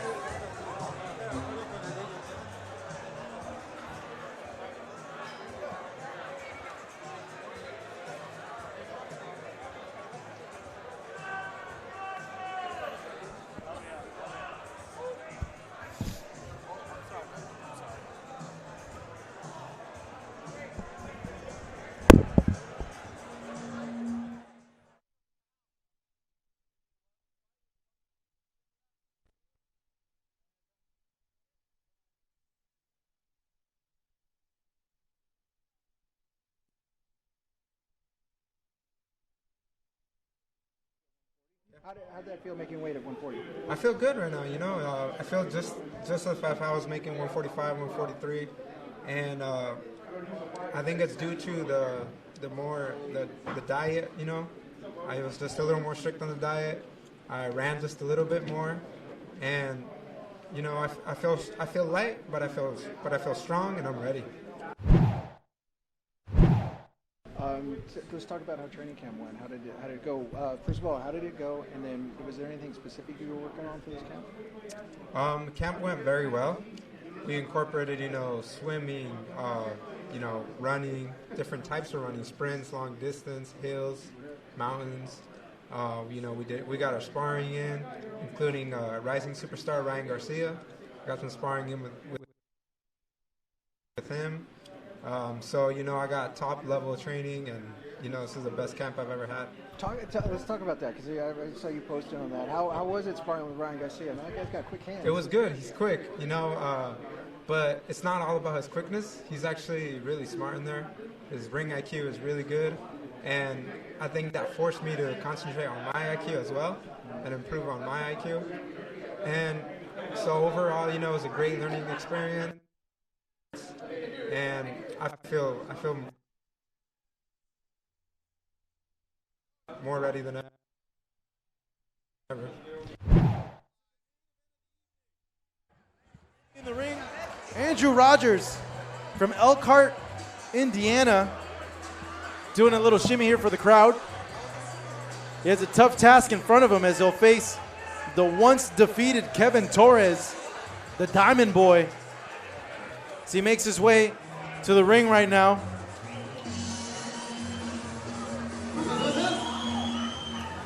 With his own little singer right here.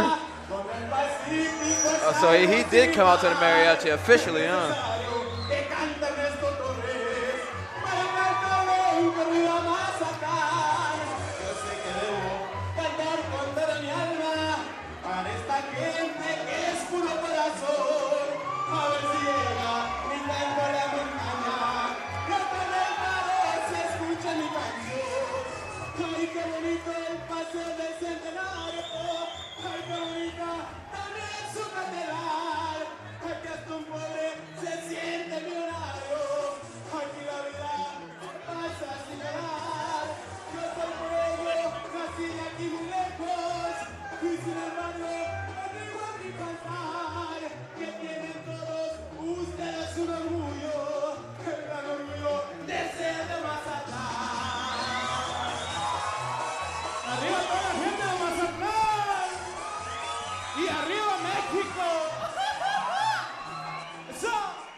We see the musical guest friend. Oh, he's going to keep going. Okay.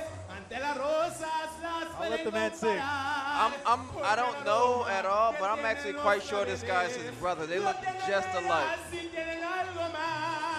Y de sus hombres, pues que podría decirles que son amigos y nobles en verdad. Y si que olviden sus típicas arañas, qué lindo es todo lo que hay en Mazatlán. Ay, qué bonito el paseo del centenario. Ay, qué bonita también su catedral. Ay, que hasta un pobre se siente millonario. Aquí la vida se pasa sin llorar. Yo soy pureño, nací de aquí muy lejos. Y sin embargo, les digo en mi cantar que tienen todos ustedes un orgullo.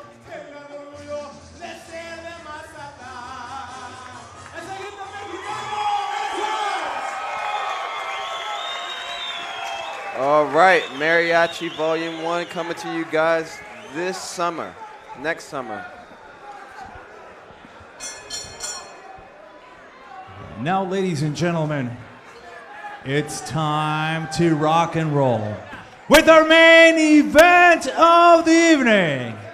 6 rounds of boxing in the super lightweight division. Damas y caballeros, este es el combate estelar de esta noche. 6 rounds de combate en la división de peso super ligero.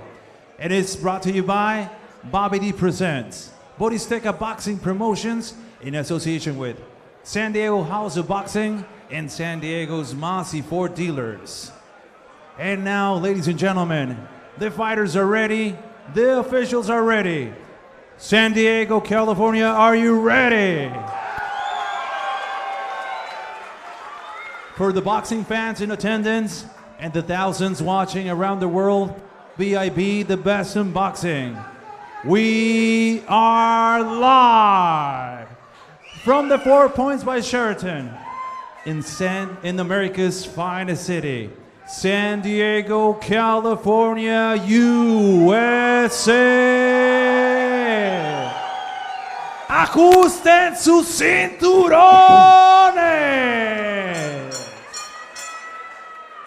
Introducing the fighter standing in the blue corner, wearing black and red, he officially weighs in at 140 pounds.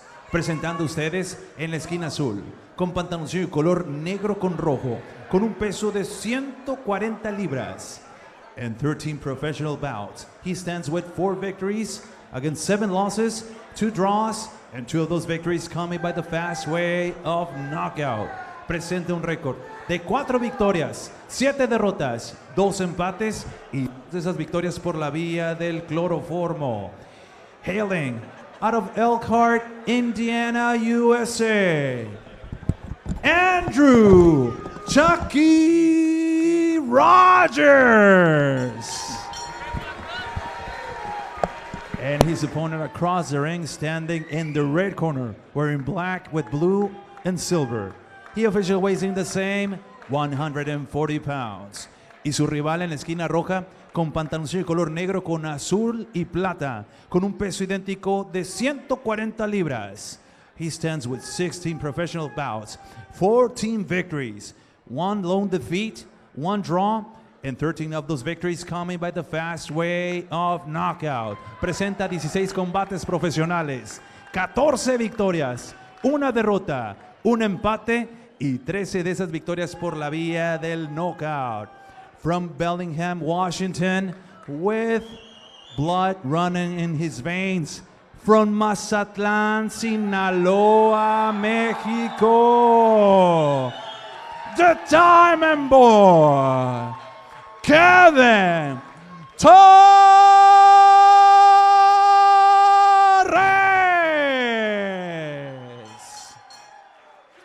To give out the final instructions, your referee, Jose Cobian. 6 rounds. 6 rounds. I already give you instructions at the dressing room. Ya le dije ustedes sus esquinas. Touch him up and come back with the belt. Good luck. Your judges scoring, Pat Russell, Alejandro Rochin, and Angel Mendez. 6 rounds. 6 rounds. All right, here we go. Main event underway. Let's go. Kevin Torres, Andrew Rodgers, set to do battle right now. 14-1-1 is Torres. Andrew Rodgers, 4-7-2. Let's see what kind of challenge he'll bring.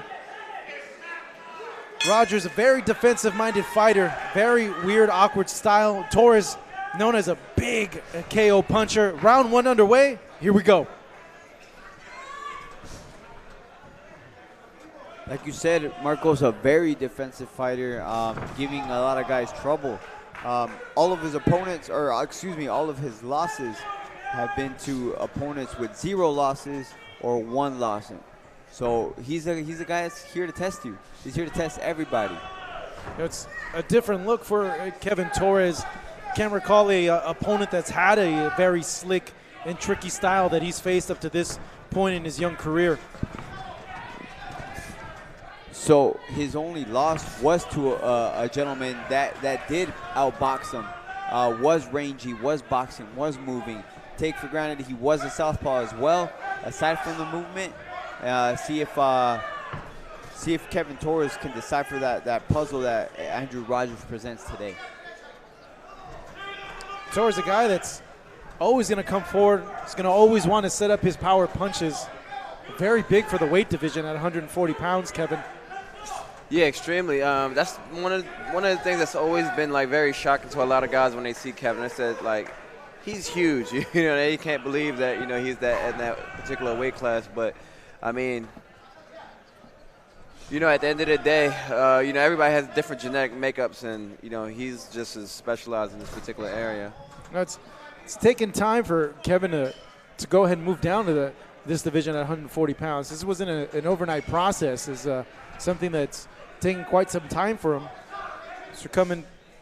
Yeah, he started off as a welterweight, I believe. He started doing catch weights, 44, 43, eventually making it down right to 40, Marcos. That's good. He can contend for a world title at 140 pounds. Yeah, there's no body fat on him, man. He's ripped up. No. Corners, Chucky Rodgers. Rodgers able to evade those power punches that were being launched by Torres as Torres continues to stalk Rodgers. Quick movement from him. So he lands that jab on the back foot. Like I said, Rodgers is not going to stand there with him. Kevin Torres, you know, the reason why he knocks dudes out because they sit there with them. They stand there with them. You know, they want to go toe-to-toe. Rodgers is not going to do that here tonight. Yeah, Rodgers doing a great job of just slipping these punches. I'm really impressed by his movement and his ability to be able to take the power punches away from Kevin Torres. It's coming to the final 10 seconds of this round number 1. Our main event here at the Sheraton in San Diego. This is the Best in Boxing on Fight Up TV. And like you guys said, Rodgers coming with a very defensive style. Obviously, a lot of bouncing. His movement being his style. You know, I think he's still trying to find his offense in the fight at the same time. No, he didn't land too many punches in his fight. So maybe this second round he might find a way to settle down a little bit more and create a little offense. Yeah, he needs to open up a little bit more. He did make Kevin miss, but you can't win a fight by making the guy miss. Correct. You know, you need to land your own shots. So therefore that round closely won by Torres. Unless you're Willie Pep, you're able to win a round by not throwing a punch and making a miss. Yeah, even in this replay, we see 2 shots, 3 well, even that last shot kind of clipped him, but majority of those shots coming from Kevin missing. Though it was enough to win the round. Marcos. Oh, I'm yeah, gonna no question. say that about 90% of your viewers here tonight do not know who Willie Pep is. Well, you never know. We got a very educated boxing audience out there. Will-o-wisp. Maybe I'll get shunned in the comments. We'll see. Kevin Torres trying to cut the ring off. Good shot. Stop the movement of Andrew Chucky Rodgers. Rodgers wanting to use every single inch of that ring as he counters well, lands a right. A little bit of background information about Rodgers. A lot of people may not know, but he actually had his boxing career kind of on pause for a little bit because he was involved in a shooting, or he was a victim of a shooting. And I'm glad to see that he recovered from that, and he's pursuing his career again. So big kudos to him for, you know. Ooh, big shot there that sends Rodgers to the floor. That was 100% low. That was 100% That was 100% low. You are correct. 4, 5, 6. It was right here in the stomach. Get up. Get up. You need to continue fighting. Come. No. So Rodgers. That was a brutal shot. In a lot of pain. That was a brutal low blow. Yeah. Brutal low blow. Trying to shake it off. Should be allowed his 5 minutes in the case of a low blow to be able to shake off the pain. Typically the ref gives you 5 minutes. Give him 10, ref. That was a hard shot. Okay. Come here. 1 point. Oh! That's huge. 1 point being deducted now from Kevin Torres for a low blow here in round number 2. I think that's a horrible decision. You know, this is the second time we see the referee do that with no warnings. But granted, that was a very hard low blow. See if that makes Torres hyper-aggressive now to try to make up for that. That was a good clean body shot by Kevin Torres there. Another clean body shot. Very. It's both the fighters swinging big but not connecting so far. Torres continuing to push forward. You know, but Rodgers showing a lot of, you know, just ability to get out of there. He is. Like, his defense is actually helped. Didn't miss that body shot right there. That was all Torres to the body right there. 100%. It sounded like he was hitting the actual body bag.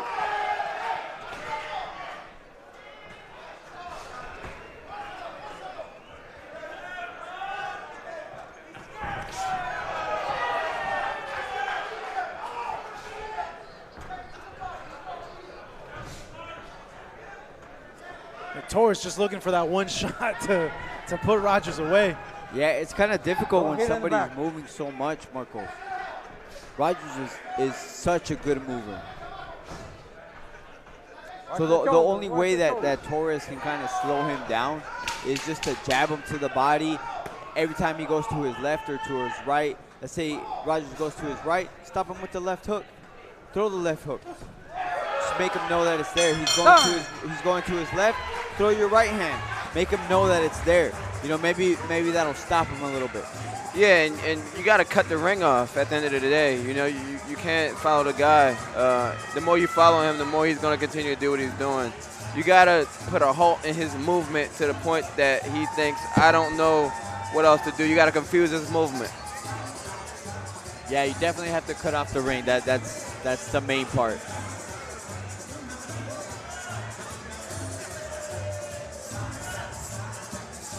We take a look now at the low blow in question here. Torres. I don't think I really don't think it was in question. I saw felt that one. And it was a pretty bad low blow. Well, the refs seem to be doing some sort of count at first. Yeesh. I don't know if it warranted a point deduction right away, but it was pretty bad. Yeah, that was yeah. Gonna want to get that checked out after. Call the doctor. Yeah, those are the jewels there. We get in round number 2. And Marcos, that'll take away your legs too. If you're getting, it's almost like getting hit, or it's not almost, it is. It's like getting hit with a really bad body shot. You know, you're getting a low blow. Can you recover in a span of 30 seconds to a minute from something like that? He should have taken all 5 minutes, but it's a difficult recovery, even with the 5 minutes.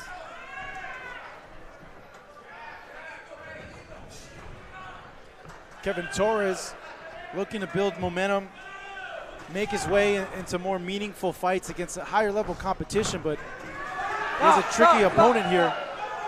As the referee warns him for... He must not have seen any Sweet Pea Sweet Pea clips. Yeah, that was like out. That was a quick knee taken by Kevin. I don't know if it was off balance. It looked like he was off balance. He lands a good shot. Wait. Step back.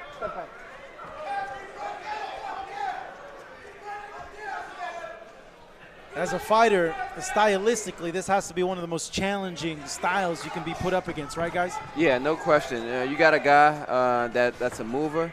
You know, it's a defensive-minded fighter. And you got a guy that is just a big puncher. Ooh, big counter there from Torres. Follows it up to the body. Power jab from him as he has Rodgers on his back foot. Rodgers responding well to the punches. He's taking them well. He is.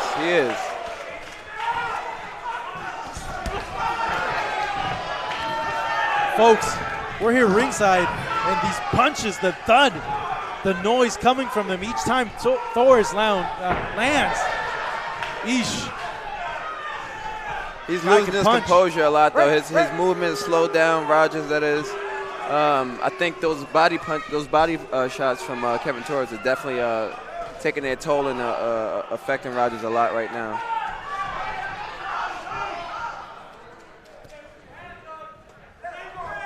But Rodgers has to think about, if he has come here to win, he has to think about, how do I win this fight, not how do I survive in this fight.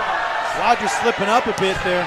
Torres taking advantage of it now, pounding away to the body as Rodgers moves away from that.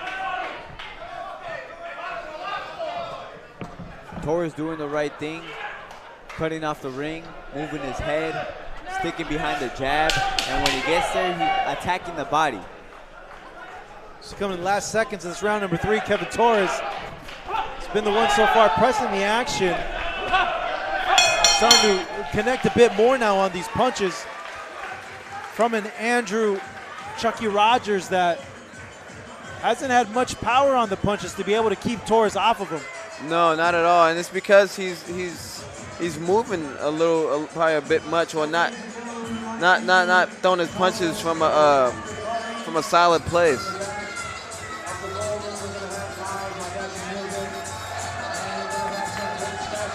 Chris, is Torres doing the right things to be able to stop an opponent that has a weird, awkward defensive style like Chucky Rodgers? Do you think eventually he'll be able to break him down if he's able to cut the ring off and bang away to the body that he has been doing?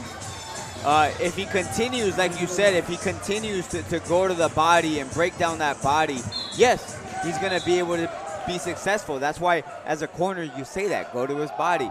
Why? Because you have the guy moving. You want to stop him from moving. Take his body. Take his legs. The head will fall. So we begin round number 4 here. Our main event of the evening, Kevin Torres taking on Andrew Rodgers. And a quick shot by Rodgers there to start the round. Torres, power puncher, don't want to blink. Can end a fight at any moment. Rodgers making sure that does not happen to him. See, Kevin Torres, he has the habit of following his big opponent. punch there landed by both fighters. Like right now, he should be going the opposite way to cut off his opponent right now. Not just follow. If he did that, then it would be a lot of success in terms of his opponent being confused and his movement being thrown off altogether. And then at that point, Kevin, I believe, being the fighter that he is, a puncher, would have him exactly in the position that he wants him to land that big shot.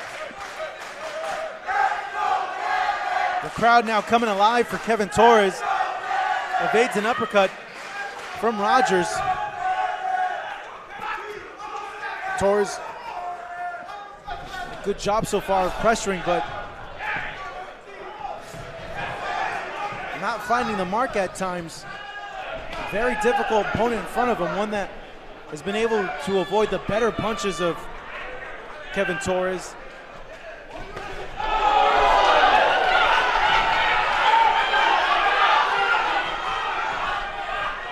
And Rodgers is in shape, man. He continues to move laterally, side to side, over and over. He hasn't given Kevin Torres the opportunity to let his hands go in the corners. Yeah, that's what I was just thinking of, Chris. I was just thinking about him basically moving like this for the majority of the fight, because you know that Kevin's going to come forward and he's going to come and do this to you, especially knowing that you're a defensive fighter, because that seems to be the formula. Fighting a defensive fighter is pressure, pressure, pressure. Yeah. And at times it's effective, and at times it's ineffective pressure by Kevin Torres. But when he lets Rodgers just circle and circle and circle, and not cutting him off.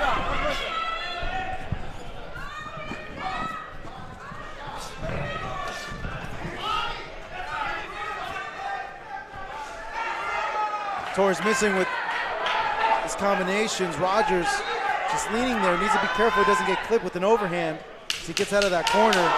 Gets clipped by a hook. Rodgers firing back, countering well. And for the first time, I think I see Rodgers a little bit hurt. Rodgers giving a look at Torres right there at the end of the round.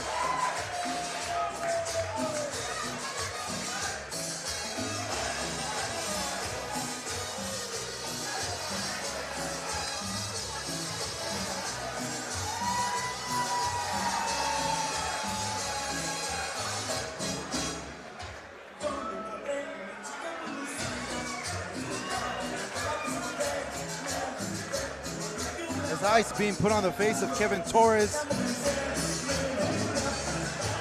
Winning all these rounds so far, I feel, with his pressure, with his work to the body, but having difficulties in there with an opponent that's very, very tricky, and Andrew Rodgers.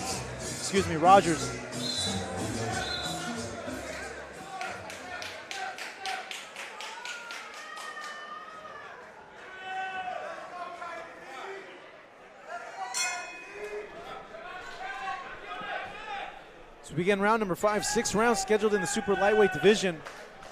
Kevin Torres, our main eventer, looking to improve his record on a 4-fight win streak, looking for win number 5, hoping to get a big knockout. 3-pump combination from him. Rodgers answering back with punches on his own. Rodgers needs to be careful with leaving that lead hand down. Doesn't want to get clipped with the hook. Hook from Torres going to put him down.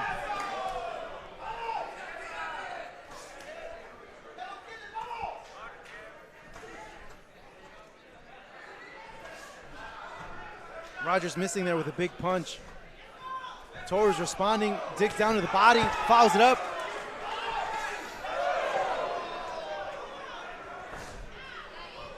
Torres being successful with this pressure at this point.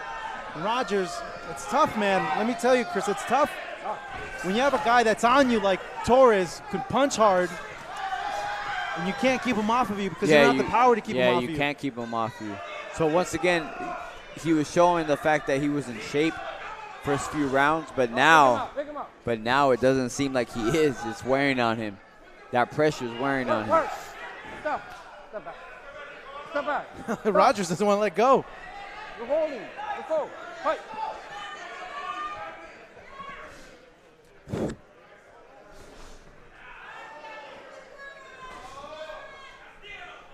Rodgers now standing a little bit more in the pocket, still moving though.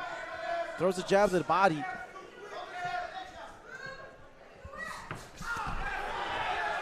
Gets countered there, does Torres.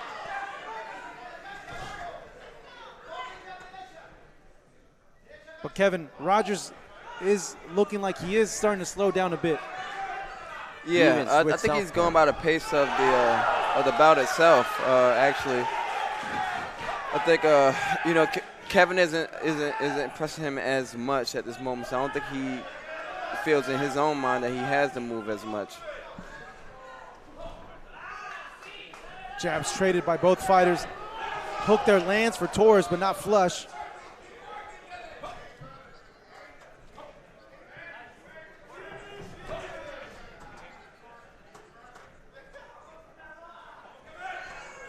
The final seconds now of round number 5.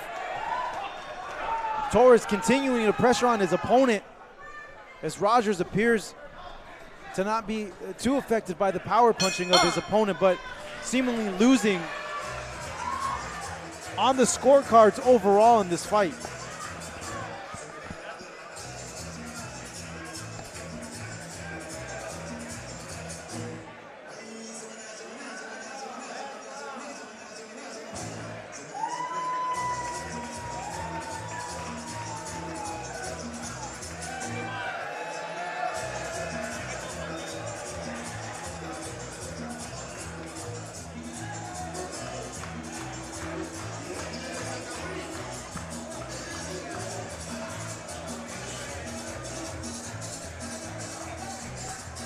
So we take a look back at some of the action from round number 5. Kevin Torres setting up a straight, lands flush, misses with the hook. It's been a tricky style for him so far up to this point. Has had some success with pressuring forward, being effective with that pressure and cutting off the ring, but at times though, missing big. As we come down to the final round, our main event, Kevin Torres taking on Andrew Rodgers. Here at the 4 Point Sheridan live on Fight Up TV. Torres looking to get the 15th win of his career. Trying as much as he can to knock out his opponent. But Rodgers, though losing, hasn't been a target that Torres can fully put all his weight down and put all his power behind his punches. No, Chris, what does Kevin need to do in the future to be able to stop a guy like this? Well, first, he's going to look at what went wrong in this fight, and it's just the fact that he let Rodgers move, and constantly move.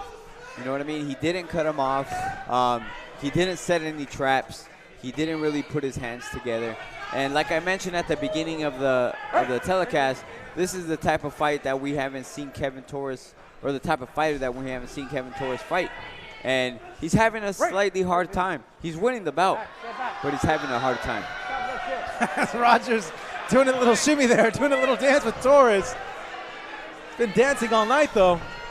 Looking pretty at times, at other times getting caught by the punches of Torres.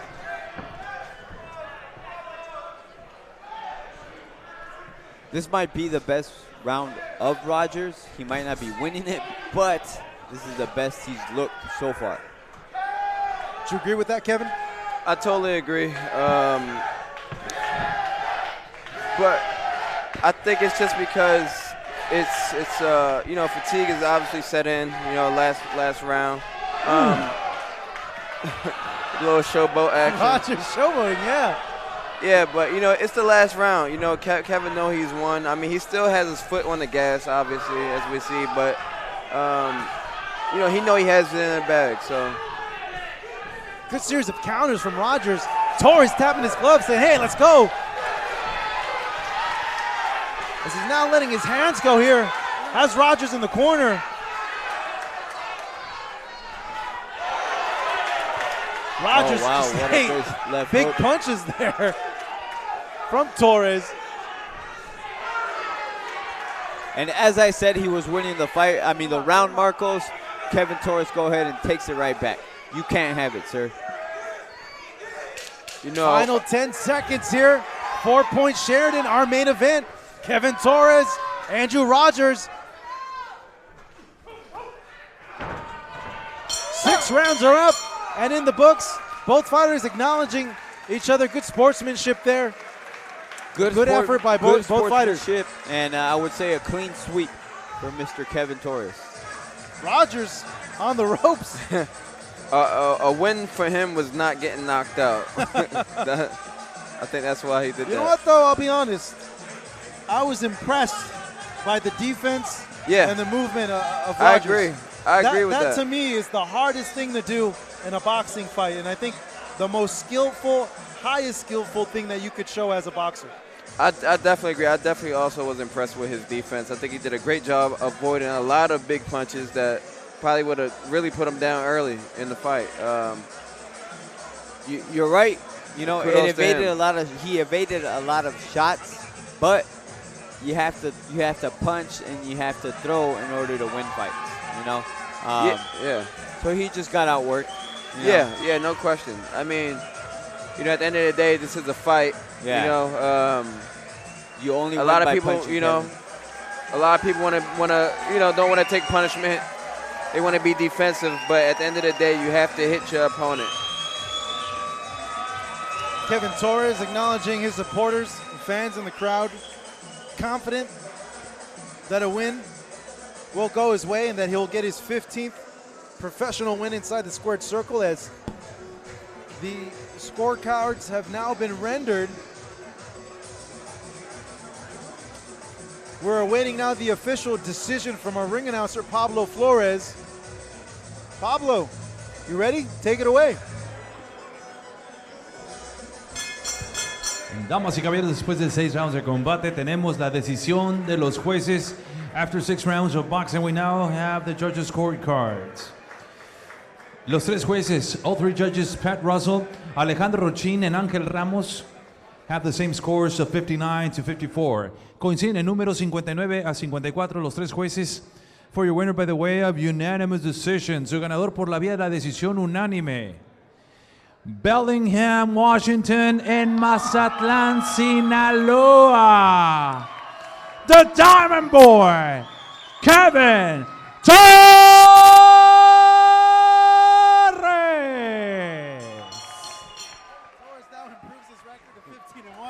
Can't help but chuckle. Andrew Roberts had his hands up. He thought he won the fight. Not just that, but he stepped in front of the camera. You can't knock the hustle, man. Yeah. Right? You can't knock the hustle. Like, I'm going to feel like a victor today somehow, some way. Well, you mentioned maybe, you know, him not getting knocked out, not being put down is more of a moral victory for him against such a big puncher in Kevin Torres. Absolutely. And for all the viewers like watching, you know, on YouTube and everything like that, you know, seeing Kevin, you know, obviously he's a, you know, a built guy, you know, so yeah, I think he's extremely happy with not getting knocked out by a guy like that. Thank you so much, Lucy Bernie, CEO of the 4 Twins by Sheraton, for the hospitality. Thank you to the California State Athletic Commission.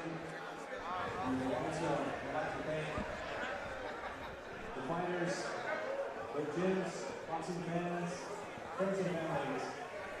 We'll see you around. My name is Torres. Keep me up on social media.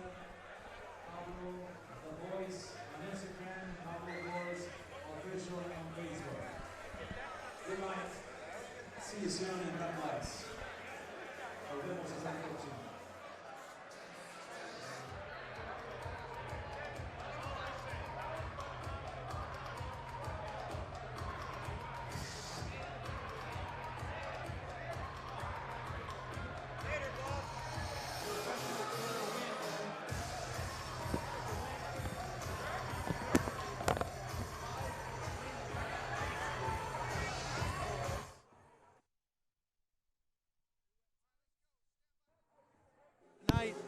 Against his opponent in Andrew Rodgers, as we're here live now at the 4 Point Sheridan and being joined with Chris Martin and Kevin Otley. Coming in camera right here. Hey, this was a big test, you guys, for Kevin Torres. The style that he hadn't seen before in the ring gave him some trouble in there. What'd you make of his win here tonight, Chris? Well, he definitely passed the test, Marcos. He's going to look back at this. He's going to notice a few things that he needed to do. He needed to cut off the ring, throw a little bit more shots, go to Rodgers' body a little bit more.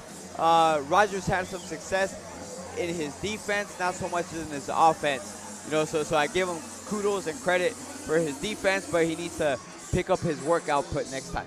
And Kevin, in what I thought was the fight of the night, Valdovinos going up against Giovanni Gonzalez. Gonzalez felt he won the fight. It was a very close fight. We saw a point deduction. What'd you make from that performance? Yeah, I mean, as we said, leading up to the fight, it was a lot of bad blood between these two guys. I guess we got a little bit of a rivalry on our hands between Stockton and San Diego. Nonetheless, Gonzalez, he went in there and he gave his all. We seen every round he went out and he wanted to truly win the fight. You know, so he is in the right mindset to believe that he won the fight. You know, at the end of the day, me personally, I would have been okay with a draw. You know, I would love to see these two guys go at it again. But at the end of the day, also we've seen Ricardo Valdovinos. I'm sorry, guys. But he went out there bleeding, blood coming everywhere, and he gave his soul into this fight. And maybe that actually was the little bit of edge that the judges like to see that ended up giving him the fight. You know, so at the end of the day, I would love to see it run back between these two guys. I think it was an amazing competitive fight between them, and hopefully we see it again. I noticed that Giovanni Gonzalez came over and spoke to you. What did he tell you? Well, he was just saying, hey, I hadn't seen him in a while and anything like that. I just congratulated him, you know, on his competitiveness and everything of the fight. Obviously, him and his camp felt like they won the fight. I got messages on my phone, you know, from various people.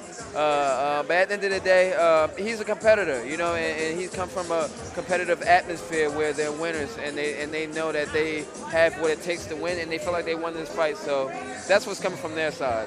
Well, that wraps up a night filled of action here at the 4 Points Sheridan Hotel in San Diego, California. For my co-hosts, Kevin Otley and Chris Martin, I'm Marcos Villegas, and I thank you for watching us over here on Fight Up TV, this Friday night fight edition of The Fights here from San Diego. With that being said, have a good night and take care.